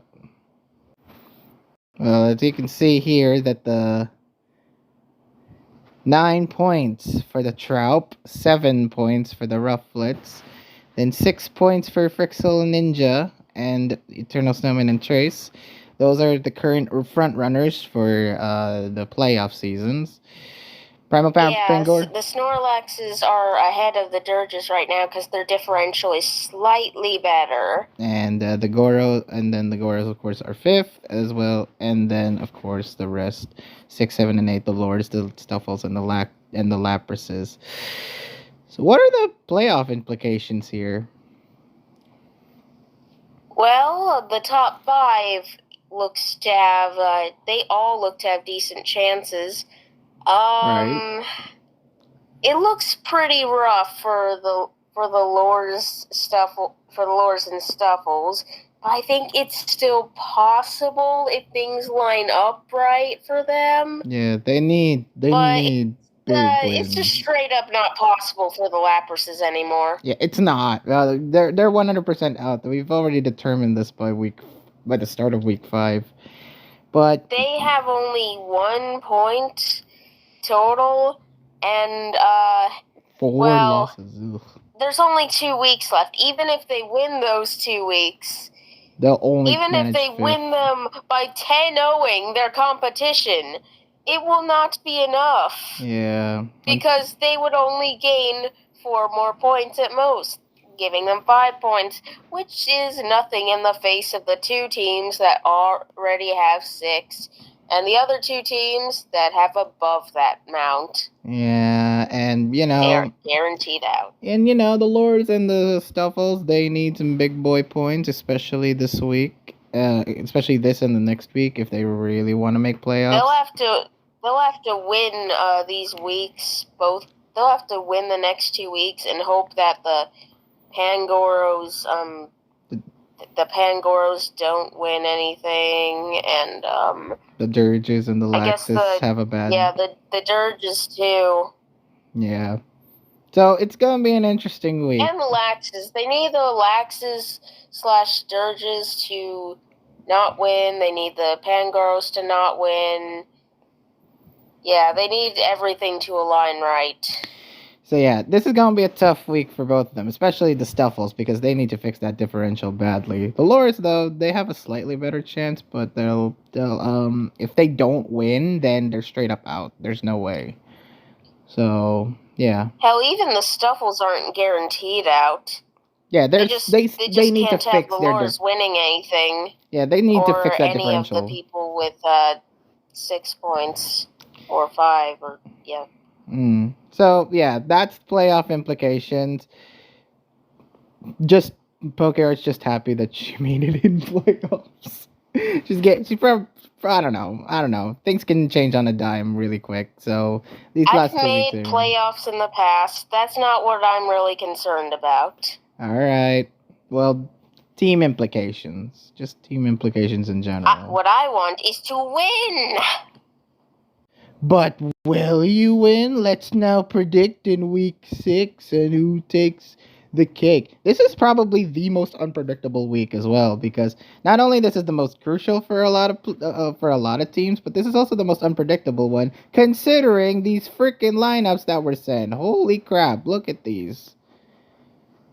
Some weird ass lineups this week, yeah. Yeah, unpredictable, and that's just the way I like it.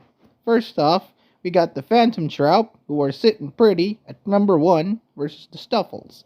So the Stuffles, oh god, they need to win. They need to win against the Trout. And they need to win big. So first off, SVOU, we got 3D versus Career Ended. Alright. Oh, right. Remember the proposition I made the other day about a fun little thing, a fun little experiment that we could do for this? Oh, we're introducing here in the video? Okay, let's do it. Sure, why not? I think people deserve to know about this. Well, okay, explain what we're going to do today as a fun little experiment. Just to add some spice. Just to add some spice to our predicts. Okay, so since in the recent weeks there have been a lot of people scoring below half, we suck. It made me think how, in theory, if you were to pick at random, you would probably get about 50%. So it made me wonder, if you actually made a randomized predicts, would it do worse or better than the actual predicts that people do? It's humans versus an AI. We're fighting against the randomizer. A new challenger has approached the field, ladies and gentlemen. Well, I don't know if it's really an AI. It's the I'm talking about the pick command. I on know. Showdown. It's called. It's AI. No, that's not. We're literally No, fighting that's against not, the CPU. That's not artificial intelligence, Mikoi. We're literally fighting against the CPU. Yeah, that sounds better. So, will we do worse or better than a literal computer?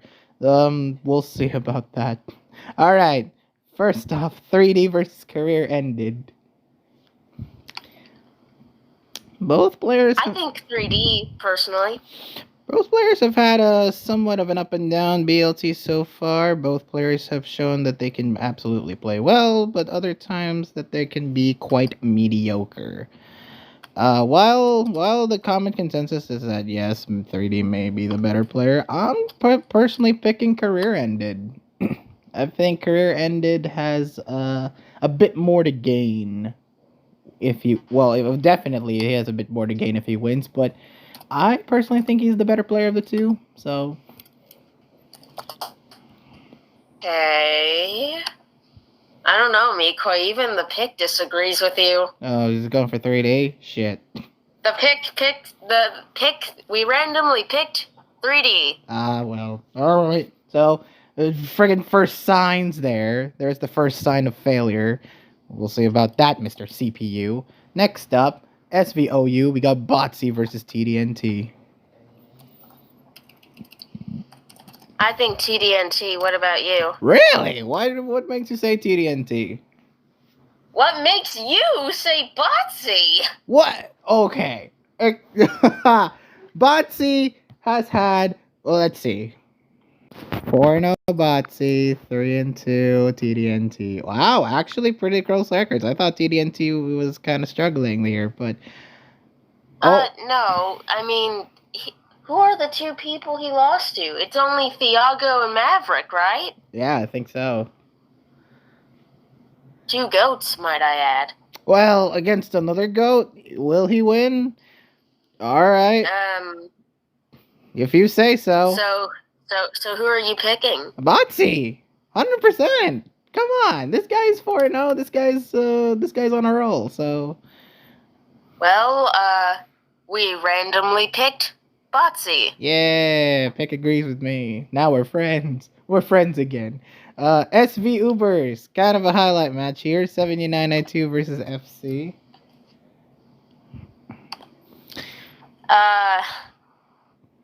This one's interesting. Yeah, that is.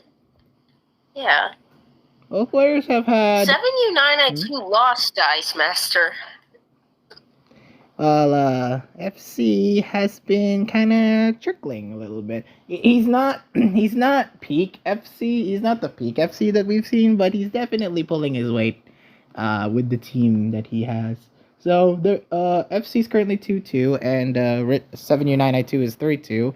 Again, if you had told me before that 7U9I2 would be the better record of the two, I would have laughed my ass off, but here we are. So. Who are you picking? I'm picking FC. You know what? This one I'll agree with. Despite the fact that yes, 7U9I2 has had quite the resume right now in terms of success rate here in BLT, and especially that street cred of being the Uber Circuit champion. I think FC is a much better player. Yeah. Plus, I don't know. It's hard to say how much 7U9I2 has actually been involved in the super current meta. Well, FC kind of in tune right now, so. Like, as someone who looked through what 7U9I2 had been doing in the last few months, because I scouted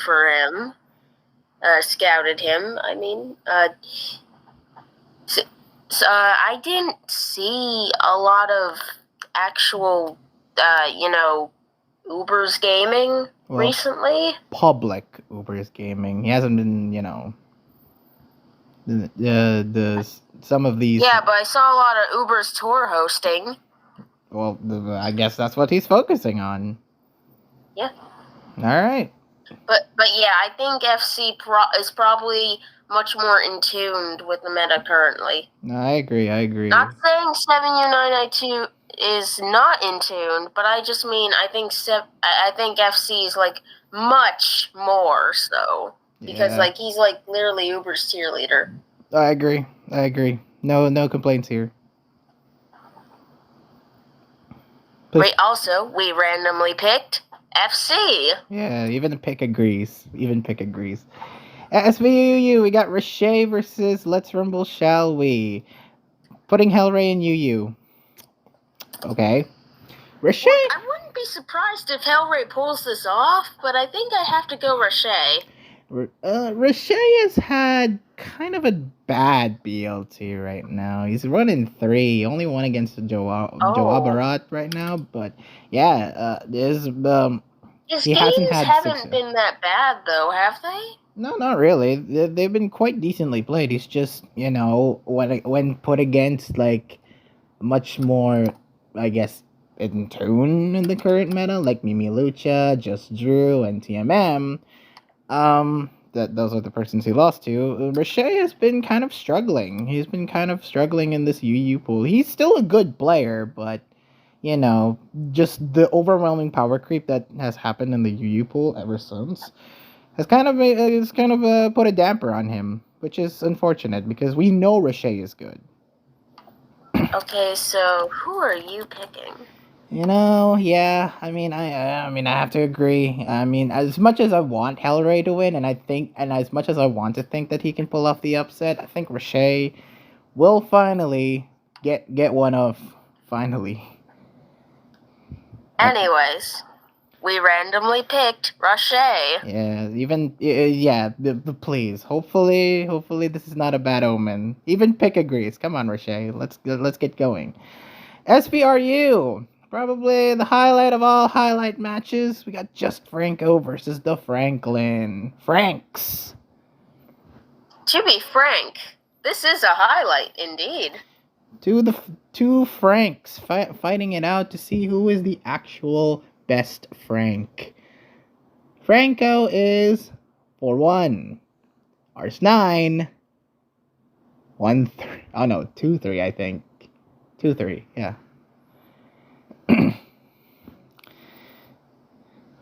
So I have to go Franco simply because he's just performing a lot better. Yeah, I agree. I mean, as much as we want to see the Ars9 pull this upset off, it's not even an upset if Ars9 beats Franco. To be frank, but yeah, Franco I think has been more in tune with the meta, has had much better success rate, has had much better tour.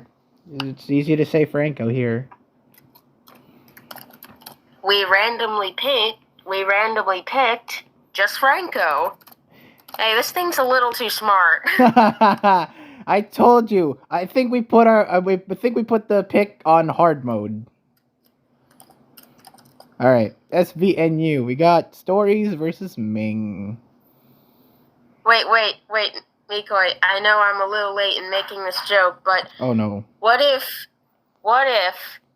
Just Franco actually has terrible luck when it comes to facing people that have names that are like Arcanine?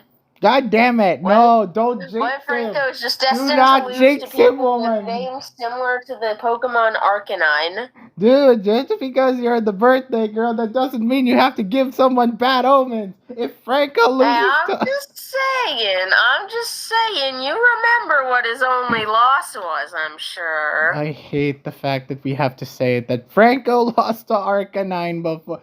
Franco has lost to an Arcanine before. Will he lose again? I don't think so, personally. I hope not. Good Jesus. That would be extremely coincidental, and we would make Arcanine memes forever.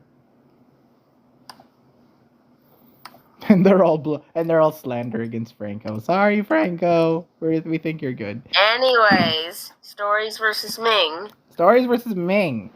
Well, Ming. It's nice to see Ming competing, and he's been doing quite okay right now. Ever since he was brought on, he's been doing quite okay for himself. But Stories, man, Kind of on a roll. Yeah, I'm going stories. There's no none. Is there a doubt in my mind? No, stories, absolutely. Even the pick agrees. If this pick beats us, I swear. Oh, I'm actually worried it will. Because it's like agreeing with us on the ones that seem pretty cut and dry.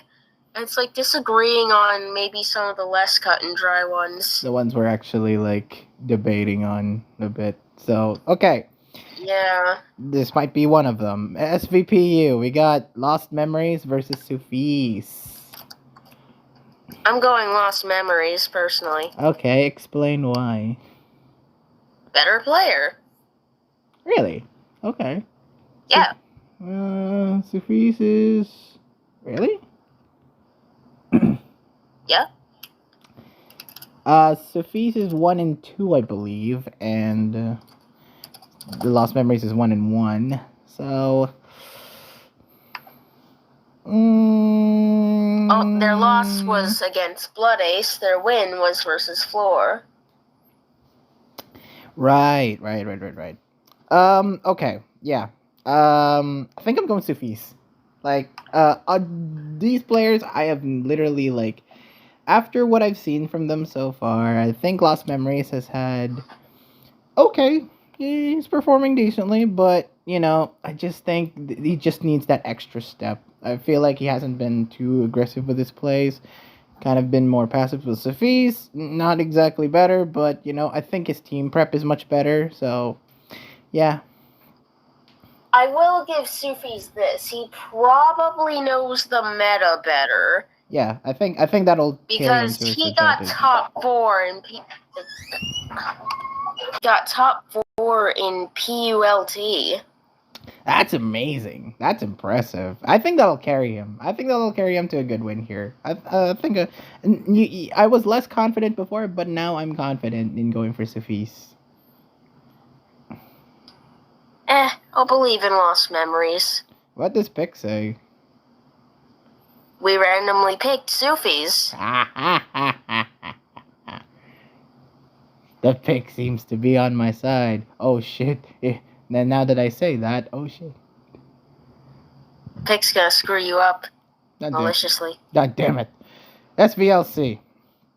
G of 97 finally making her first appearance in this year's BLT versus Bleehay. Okay, Bleehay has had quite the lucky. That's quite the lucky lucks in terms of success. 2 and 2 currently. Lost versus Tempo, 1 against Quinn, lost against Poliariosto, 1 against Hacker, and 1 against Elfuson, so 3-2? Bleehay? 3-2? You kidding me? Yeah. This man has been quite having the lucky BLT, so to speak. Having more wins than Well, losses. I think you forgot who we're talking about, Mikoi. We literally called this guy insanely lucky when we were doing our tier list, I think. Right. Yeah. And you know, in this year's BLT, he's been living up to that name, Mr. Lucky Bleehay. Yeah, but fighting against a pretty established man in LC and GF97 is gonna be pretty tough for Bleehay. And you know Geoff's gonna be hella motivated. You know, that's what we said when he was fighting Hacker and Elfuson, too. God damn it. If this fucker actually wins against... If this fucker actually has a better record than most people in BLT, then that would be hilarious. Yeah, we'll go Geov. We will go Geov on this one. But Pick's gonna pick Bleehay, isn't he? We randomly picked Bleehay. Aha! Oh my god, I have someone to blame now if Bleehay wins. Yeah, but we're both going Giev because Giev is the better player. Underrated LC player. Has been playing LC for years. Underrated. Literal years. Underrated for sure. Like, Guy can play well when she's gonna be hella motivated. When in good spirits. Yeah, she's gonna be hella motivated. I hope she's hella motivated to beat Bleed down. Yeah, say you hope. There's no guarantee she's gonna be. Let's see what happens. Oh, she said also so she's herself. part of the freaking leading team. I don't think she's and I don't think Giov's gonna give Bleed an easy fight. All right, SVDOU. Good one. This one. Aragon versus Akaru Kokuyo. I'm going Aragon personally. Despite Aragon having, as we would like to point out, kind of a shit BLT so far. Look, he was kind of fumbling around a bit, but let's assume for a moment that he will not be doing any of that nonsense and will simply be playing as he plays. Yeah, please. I think he should win. Oh God, both of these players have shitty records. We have Aragon, of course, who was 2-3, but Akaru is 1-4. Oh my God! Holy what happened? Okay, more reason to pick Aragon then. Well, okay. Now that we've learned that, both players are having kind of a shit BLT then. Wow. Yeah. I think I'm going... Well, okay. I want Aragon to win. And I want Aragon to be at his best. So I think I should pick him. Yeah. You know what? Let's go for Aragon. Good. Anyways, we randomly picked Akaru. Oh my God. Akaru's gonna be 1-5 by the time Aragon wins. Ugh. Not gonna lie, I feel intimidated as hell whenever the pick goes against both of us.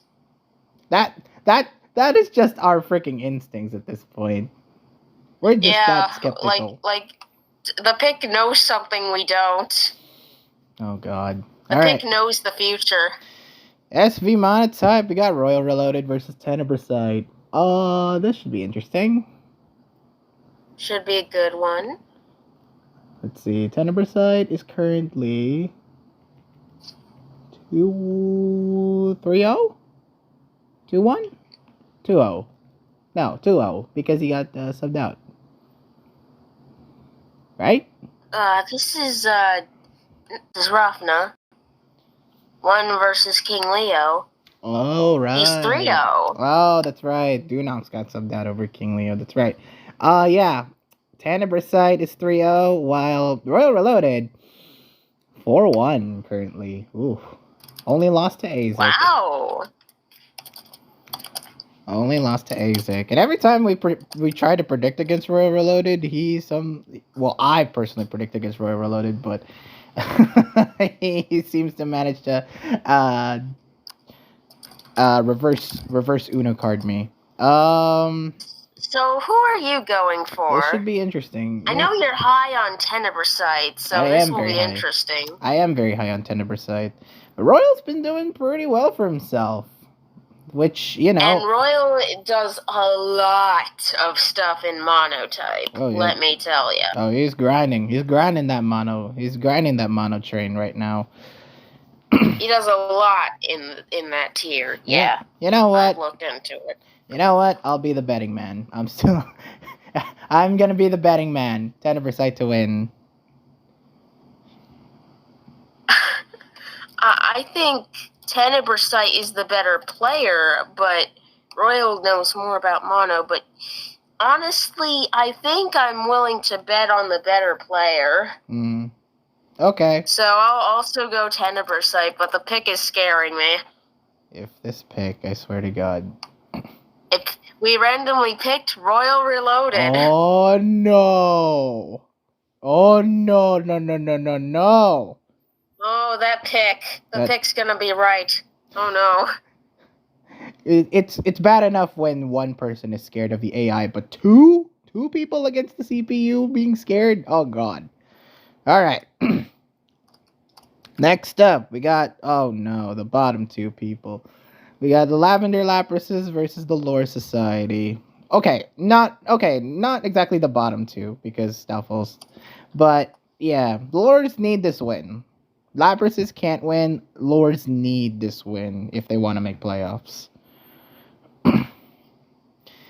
SVOU, Tear Acid versus Sterile, and I got the win. I got the reserve post first, Tear Acid, so you can't you can't claim win post. That's thanks to me, by the way. Thank you, woman. Because the moment I got the notification of being pinged for the week, because I'm in the week this time, I immediately went on to the week, sent it to you. I'm like, get that reserve post now. And I did, and I managed to get first. And Tear Acid even said that he was gonna plan to keep it up when I didn't get the first pick. But nobody outspeeds me when it comes to the reserve post. Except when I'm asleep. Not when I am awake at the time of its posting. Unless when I'm asleep, and then you could take the first. Yeah, we both happen to be awake. That's the thing. Yeah, we both happen to be awake. All right. So Stereo versus Tear Acid. Tear's been doing quite okay for himself. Like his record is actually kind of decent, and by decent I mean 3-2. Who'd he lose to apart from Maverick? Maverick and JJ. That makes sense. And Stereo, good player. Better has been on a roll for at least the way that we perceive Stereo is that he's on a roll, but he's been kind of on a bad roll right now because he's 2-3. Lost to Beleth, lost to Seraph Z, lost to career ended. So this one should be very interesting. This is difficult for me because, like, on paper, I want to say Sterile. However, when you put this in a bit more context, with the Laprises being officially out, they probably don't care so very much anymore. And I feel like Sterile has had sort of weird team choices. Especially lately. He's becoming stall real again. Especially lately, yeah. Especially what happened in Week 5 when he brought out the stall reel set again. The hard stall, yeah. And that didn't carry him to a win. It has occurred to me why Tier has been doing so good in OU this tour. It finally occurred to me. Why? See, I still don't think of Tier's play as anything super special, but he's been bringing good teams. Yeah, I think his support. That, right? Yeah, I think his support has gotten a lot better over the course of this year. Like the first couple of weeks. To remember, Valor is his team manager. Yeah, I think the first couple of weeks he's been kind of struggling with team choices, but starting from weeks 3, 4, 5, he's been having good teams now.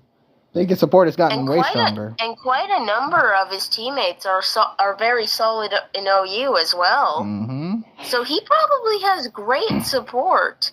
Also, I feel like the Lures are going to be much more motivated because they still have a shot. Yeah, they need this win. It's looking a little bleak, but they have a shot. They need this win against the Laprises, and they need to win big.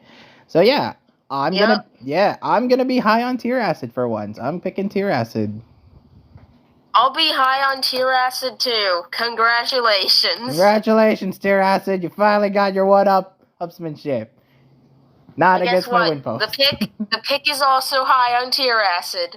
Oh god, we're gonna be high on them Tear Acid, and if he loses, oh god, we're going to mega roast incoming. We're gonna slam our desks. Slam our desk. Ha! All right. SVOU, Thiago Nunes versus Railgun.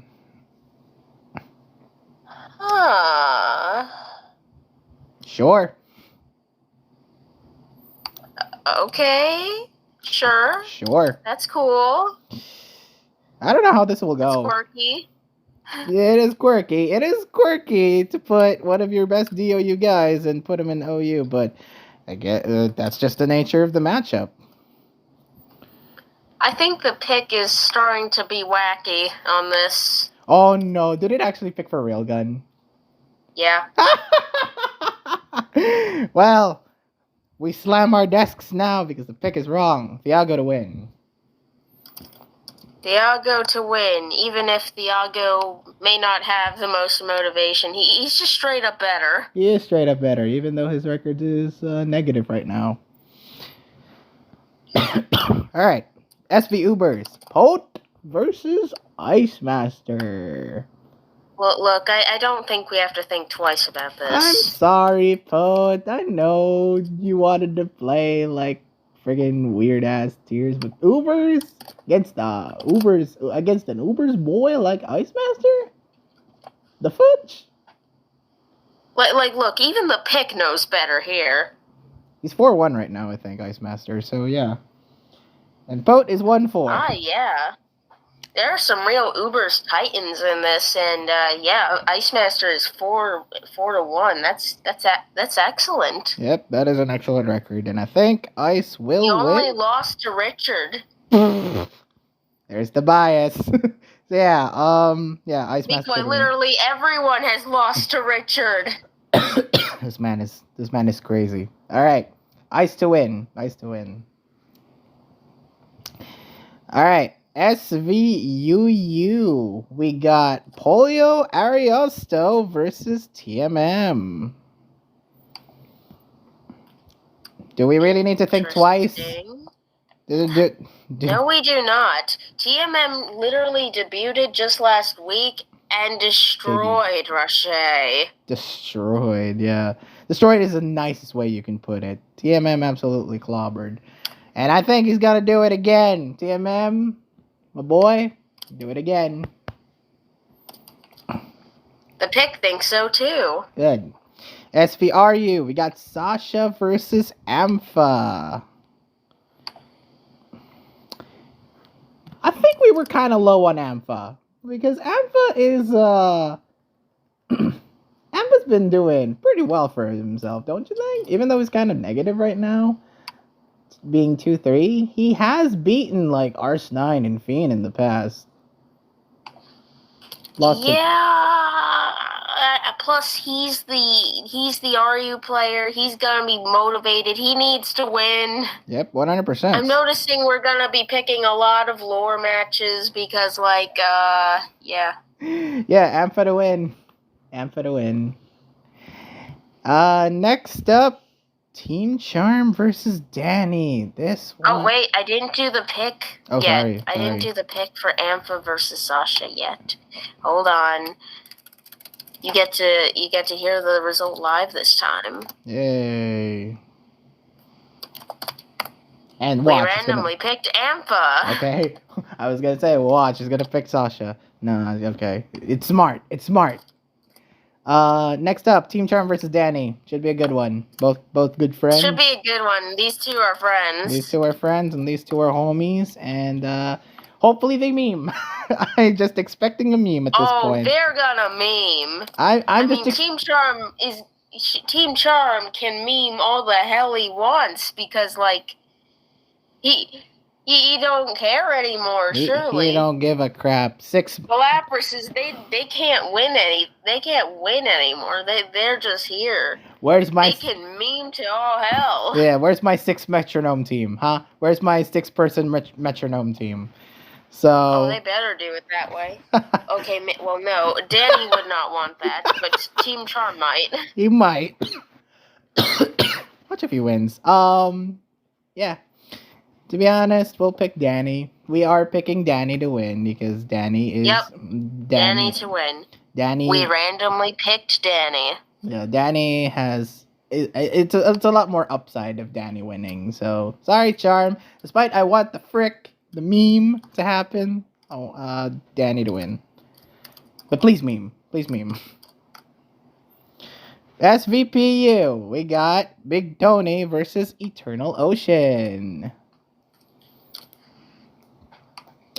EO has been doing pretty well for himself, I say. Whoa, look at that record. 3-4-1?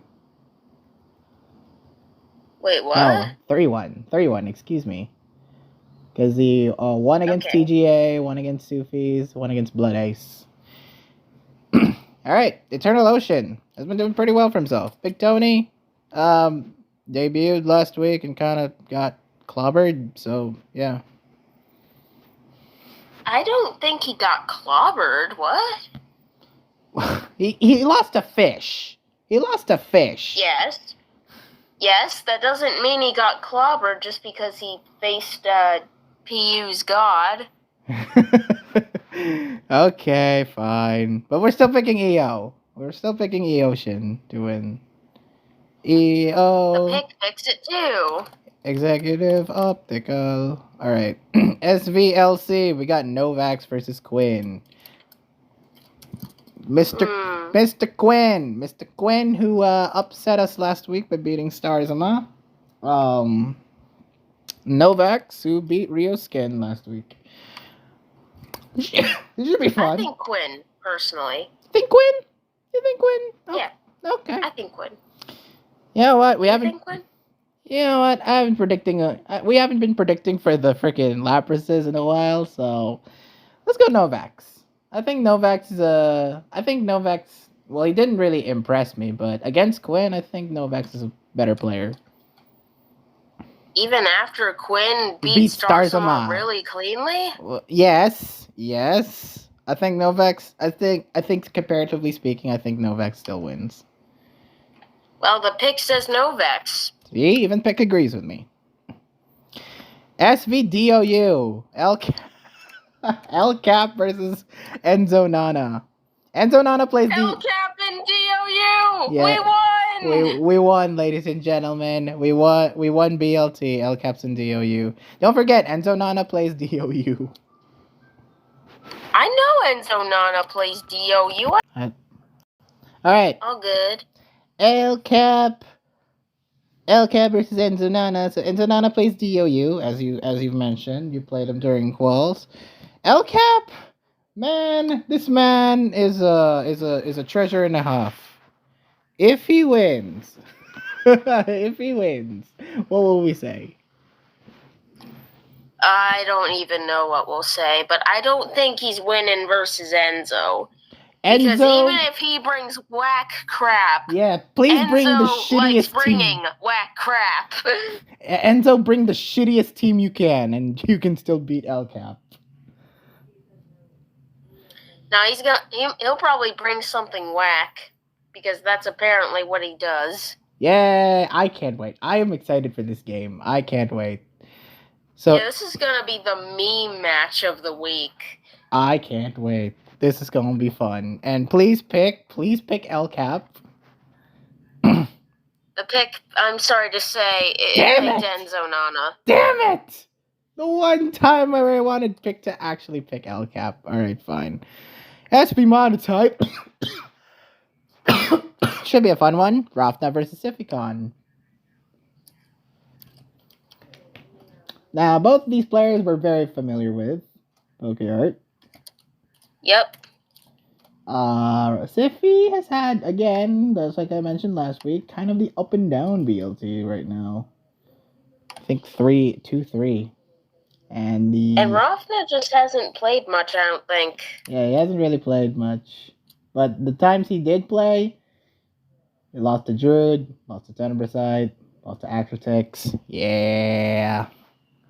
What? He's 0-3. Huh? He's 0-3. Since when did he play Axortix and Druid? I mean, that's what I'm looking at. Why? What are you looking at? The sheets? He's only played Tenebricite and... Oh, I guess he did play Druid, but... Oh, yeah. Axortix? Oh, yeah, he did get subbed out. Damn it, sheet. Please update the damn sheet. This is why I should be updating the sheet. Anyway, yeah. Rafna, well, the times Rafna has played, he has lost. And this one, I don't think is going to be any better. So, I think Sificon to win. I pick Rafna, actually. That's fair. That's fair. I can see Rafna winning. Even though I'm not exactly high on him, especially with the state that he's currently at right now in BLT. Yeah. Rafna's a positive fellow. I'm sure he just wants to get a win. He's well. He'll probably be motivated to win, simply to get a win. He's gonna get a win, and if he does, I'm gonna be happy. We randomly picked Rafna. Okay, so that's your motivation right now, Rafna. Please win. All right, time for you to take a back seat because we got the Primal Power Pangoros versus the Resort City Rufflets. Actually, this one is kind of scary. This looks pretty interesting. First off, SVOU, we got Suzia versus Maverick Shooters, which happened, and Mav won. It happened less than 30 minutes after the week went up. Mav won! And I was going in thinking, oh, okay, Suzia is probably Suzia has been performing better than anyone expected was, and Mav's okay, but I still pick Suzia to win, so fine, I'll take the L. Ha! I'll take the L. No one will ever take the L. I will take the L. Yeah, you see, Miko, he may have played literally less than 20 minutes. Hell, it might have been only 15 minutes after the round went up, and I still scouted for him. This man is a no joner of spite, because every time I predict against him, he no johns and he wins. Bro said hours before the round went up at PokeArt, can you scout for Suzia? Can you give me a scout for Suzia? And I gave him that scout. He picked a good team. He won. This man is actual big brain. Yeah. He has no fear. He has big brain out the wazoo, and he's got the money to prove it. Yeah, Maverick too. Okay, Maverick, there's your ego for the day. What would the pick say? I'm curious what the pick said. The pick said Suzia. So we both took the L? You all took the L. Take the L, me. Oh, fine. I won't take the L this time. Oh, I certainly hope you're not taking the L on this one. SVOU, we got Drizzle versus VK. I mean, I wish it would have been Maverick versus Drizzle so we can have a Drizzle war. But okay, fine. We're picking VK. VK is a better player. Sorry, Driz, but the Riz belongs to VK. Oh my. Anyways, we randomly picked Drizzle. Interesting. If I lose, I swear to God. Yeah, the pick's a little quirky. Alright, SV Ubers, we got Ains Crad versus Richard Milliplane. Will the power of Sword Art Online be enough to beat Richard? No. Richard, as we said, is 5-0. Currently best Ubers player in the tour. Yeah, will he extend that 6-0? We say yes. Richard to win. We randomly picked Ainscrad. See? The pick believes in the power of Sword Art Online. Why is the pick only picking the Pangoros? It's bias. It's bias, man. The bias is real. Alright, SVUU, we got Jawabarat versus Piyush. Hey, I got the name right. It won't be the last time I got it wrong.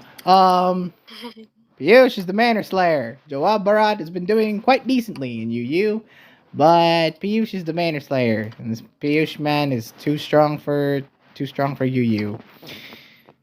Piyush better win. We randomly picked Jawabarat. Really?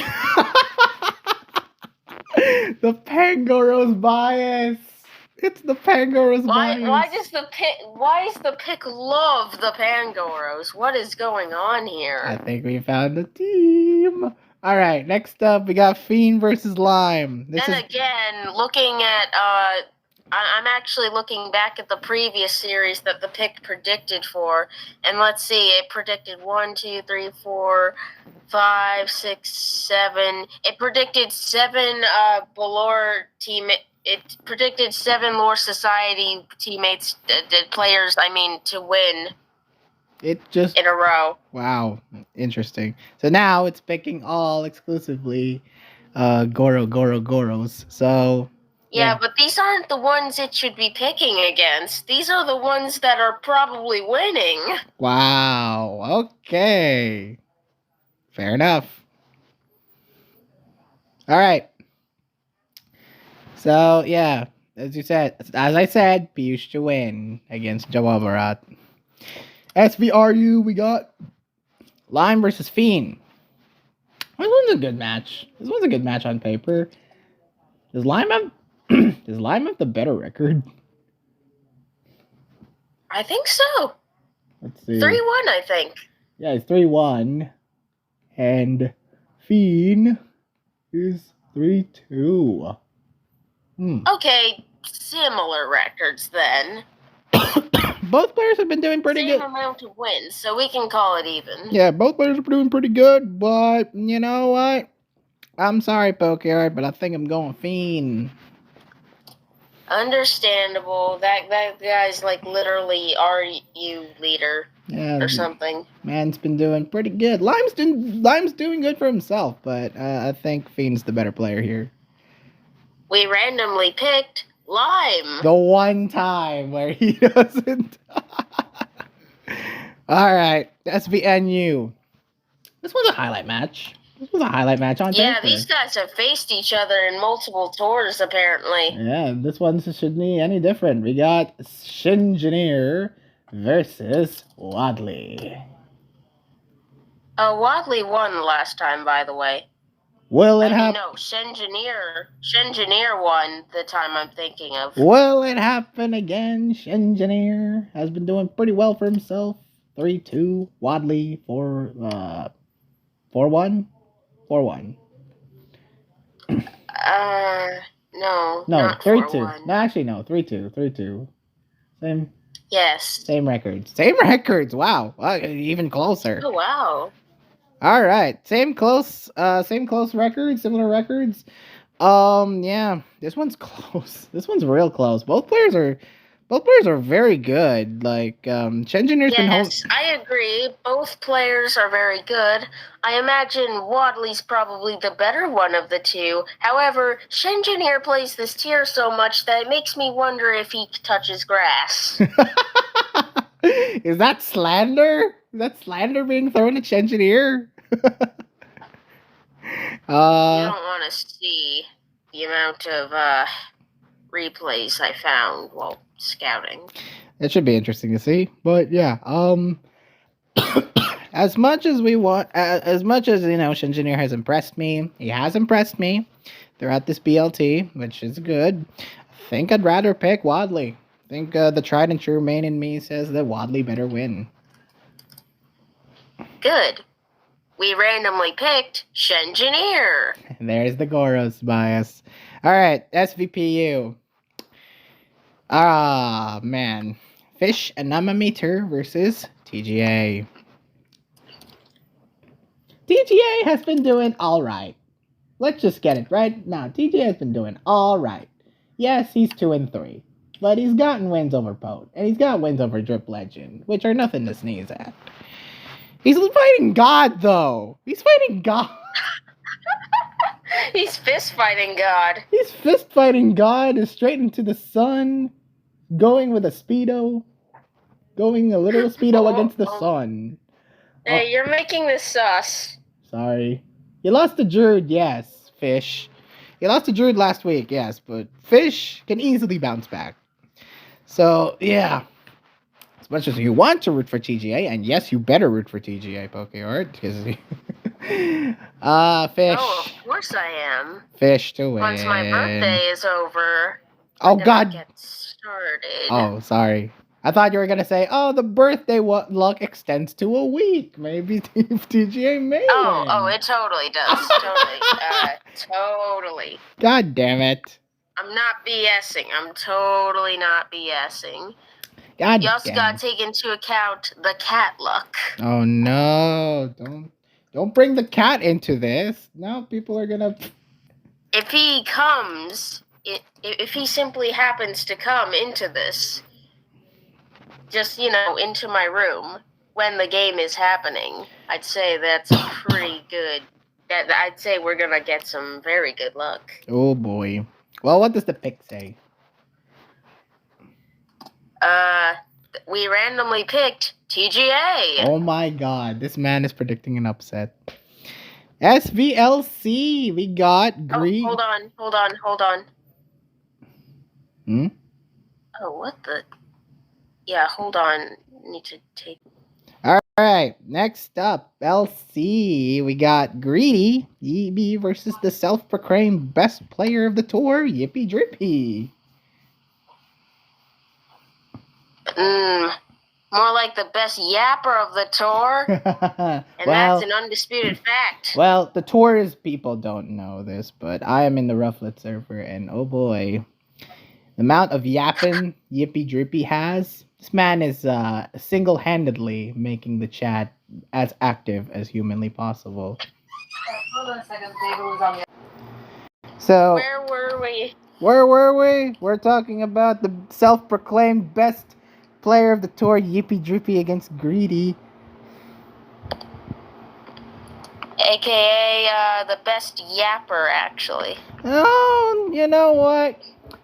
These hack managers, you're hack managers. You got Elfuzon, one of the best LC players in the pool, but no, you have yet to unleash the power of the actual true GOAT that is Yippee Drippy. And I am being paid to say this by the Rufflets themselves. Oh yeah, Maverick's paying him. No, it's true. It's true. It's true. It's damn true. But yeah, Yippee. First time we're seeing them.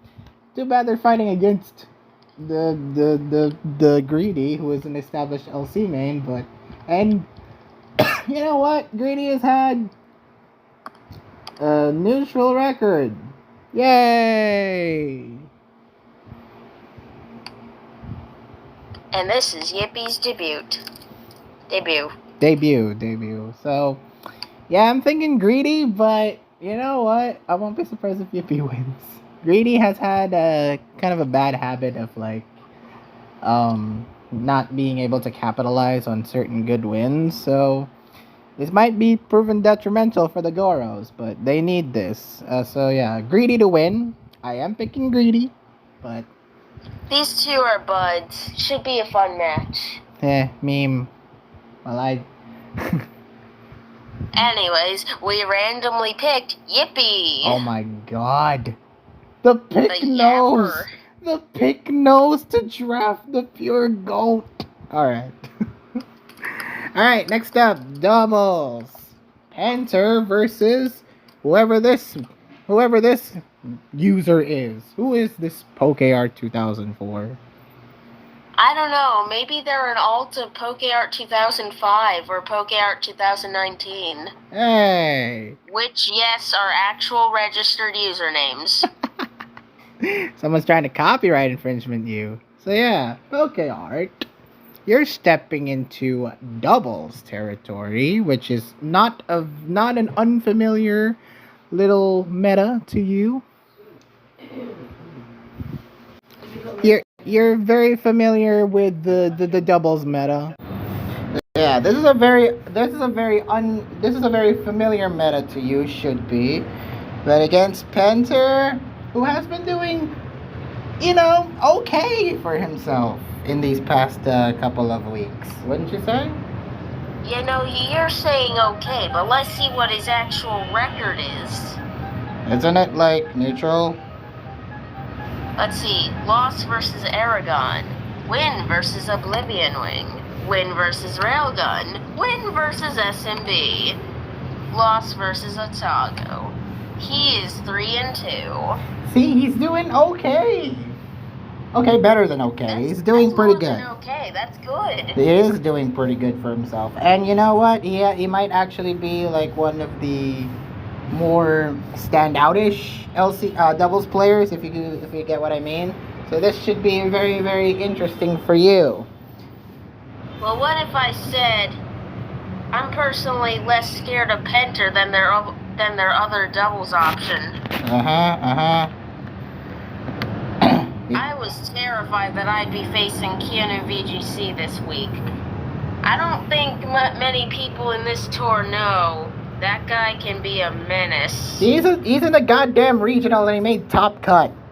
Just for He top cutted a regional very recently, yes. Yeah, so Keanu is and he much lost, scarier. Not because he didn't play well, he lost purely to hacks. This man is good. So be glad that you got the more sensible option of the two right now. So yeah, this is the more beatable option. So who am I to predict? Should I be the biased man or should I be the Penter man? I will not tell you who you should pick. Well, I'm sorry, Pokeyard, but I think I'm going Penter. That's who I was going to tell you to pick anyways. Yeah. Because you know what that means afterwards. I'm going to make sure you get that wrong. Oh, the challenge has been dropped. The challenge has been dropped, ladies and gentlemen. I have various weapons up my sleeve, despite not being terribly good at DOU currently. I can fix that. I wonder. The freaking thread seems to pick overwhelmingly for Penter against you, so hopefully the pick will actually back you up. We randomly picked PokeArt 2004. Oh my god, the pick actually backed her up. The pick's my real homie. We reject the Rufflets. Pick is my new best friend. No, the Rufflets ain't picking against me. What are you talking about? No reason to reject them. Oh, of course not. Oh, of course not. SV Monotype. Isaac versus Dunox. PokeArt. I already know what you're going to say. PokeArt. We have an unwritten rule here in BLT. Thou shalt not commit murder. Thou shalt not cheat. Thou shalt not predict against Isaac. Isaac to win. Isaac lost last week, just saying. Okay, he may have lost last week, but that was a Mata win. That was a lot of Mata win. Isaac to win. So do you not think Dunox can be just as good as Mata? Actually, I think Dunox is just as good as Mata, so this might be one of Isaac's more challenging opponents. I'll be gracious in saying that this might be one of Isaac's more challenging opponents. But I'm still going Isaac.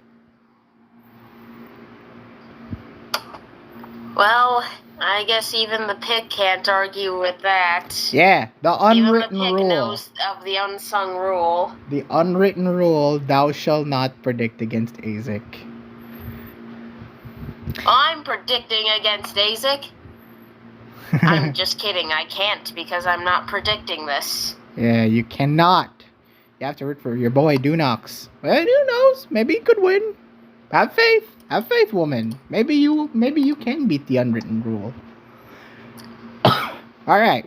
Last matchup, we got the Sunny Shore Snorlaxes versus the Flame Slinger Skeledirges. Ferenia versus Avarice is our first matchup for SVOU. Both players kind of underwhelmed me this year. We've expected better from them, and we have seen better from them from past years. But this one is definitely not one of those times. I'm going for Enya, though. I get that. I get that you would want to pick for One Last Kiss. And you know what? I would too. I will pick One Last Kiss to win. Because I do think the tried and true OU main is much better here. Peak for Enya. Come on. Peak for Enya. Fuck the matchup against Maverick. Like, we want to see actual peak for Enya.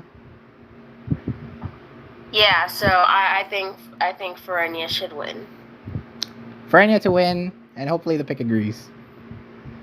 The pick says, however, I disagree. Oh no, he did a Miles Edgeworth.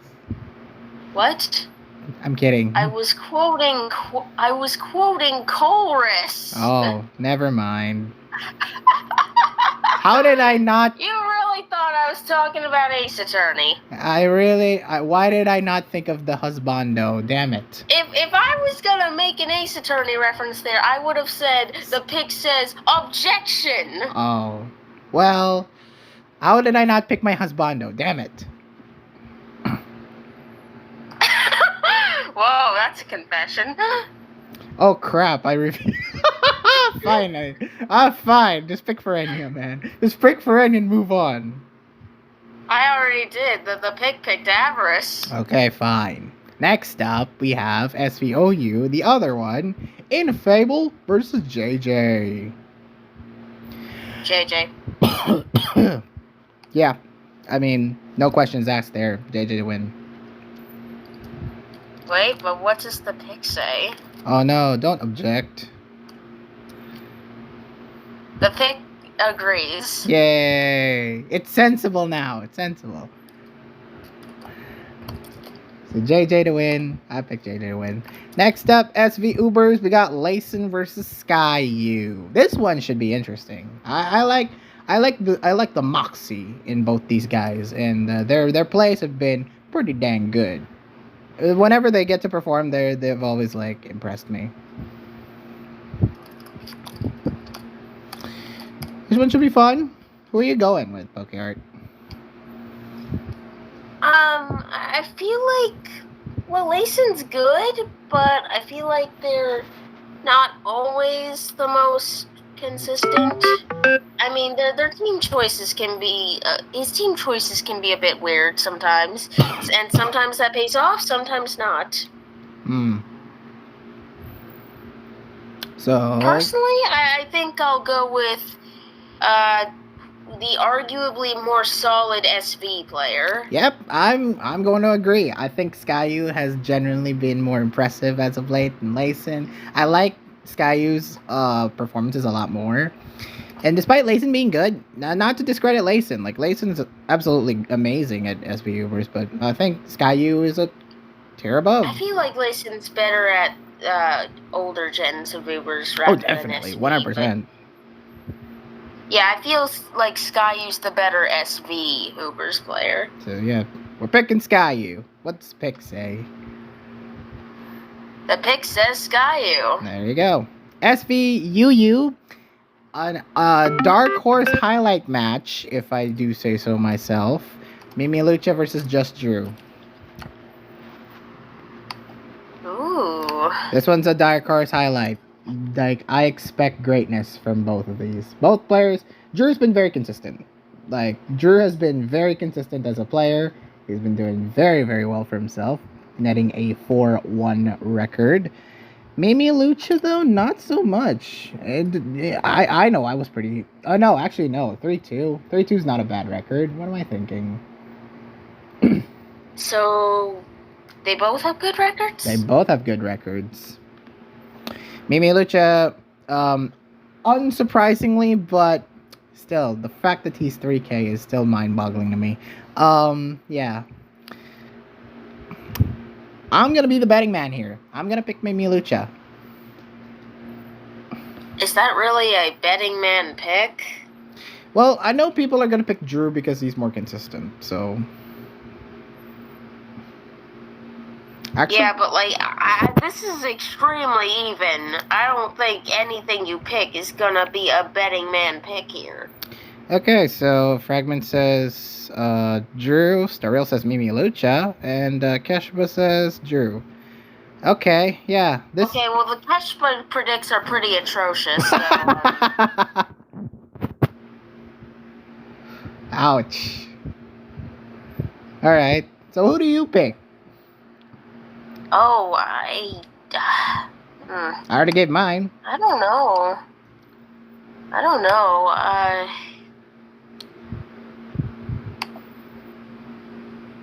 I think I want to say Drew.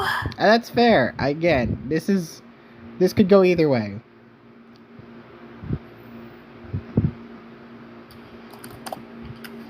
So she's picking Drew, I'm picking Mimi Lucha. What does Pick say? We randomly picked Mimi Lucha. Alright, so Pick agrees with me, hopefully. SVRU. I feel like I'm gonna lose this predict, yeah. SVRU, we got Crying versus Fellyburn. Is Crying negative? Yes, because they've only played one game and they lost. I thought they played 2. Yeah, he played 2. Beat Swordward's Barber and then lost to Fiend. Oh, then 1-1. I forgot about the Swordward's Barber game since that was a double sub. That was a double sub and that was a game of all time. Fellyburn, more established RU player. Crying, definitely a hard dark, definitely someone who is versatile and everything. This one should be interesting, but man, my betting man instincts are activating, man. What the hell? I want to say Crying. I want to say Crying, man. Are you going to say Crying? I think I'm going Crying. That's crazy, bro. You're betting against the former tier leader. I know. This is what they call the betting man instincts. Have you heard of it? Yes.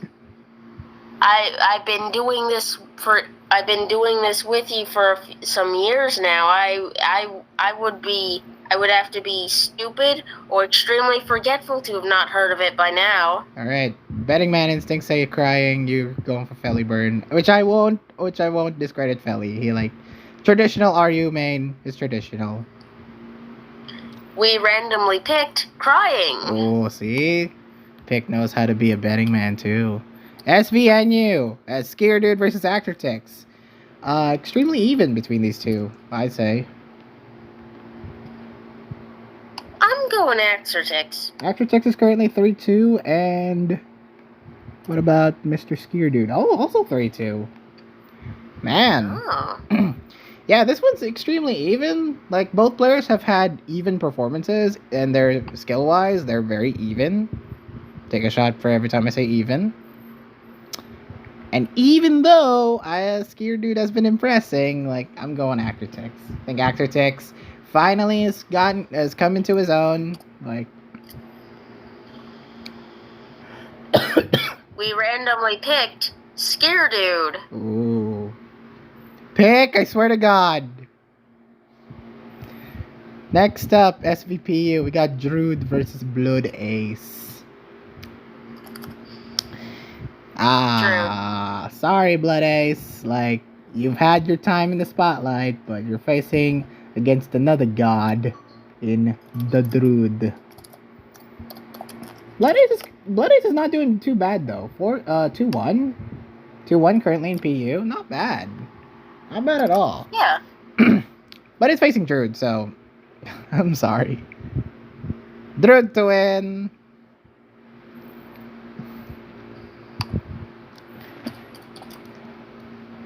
What does the pick say? Oh, the pick also says Druid. Oh, unsurprising. SVLC, we got Gawain versus Paolo99. The debut of both of them. Yeah, both of them in week 6 as well. So Gawain, we know, pretty established LC main. Paolo also a pretty established LC main. So I want to say this is a toss-up. This is a real toss-up. because I haven't seen neither recently. LC is a toss-up in general. Yeah. If your name's not Hacker, Elfuson, or even yeah, this is a real toss-up. I think I'm going Gawain. I think I'm much more trusting in Gawain's skill than Paolo's. Yeah, as am I. I'm not high on Pallode. And what does the pick say? So I'm also saying Gawain, but the pick says objection. Paolode. He's going to load. The pick says Pallode. Okay, SVDOU. This one's a dark horse highlight. I want Otago to sit on me versus Exotic. This is going to be a strange match, I feel. I mean, it's not. I mean, you're not wrong, but like, I'm pretty excited. This one's gonna be a fun one. 3-2 for Exotic, and Cheese is currently 2-1.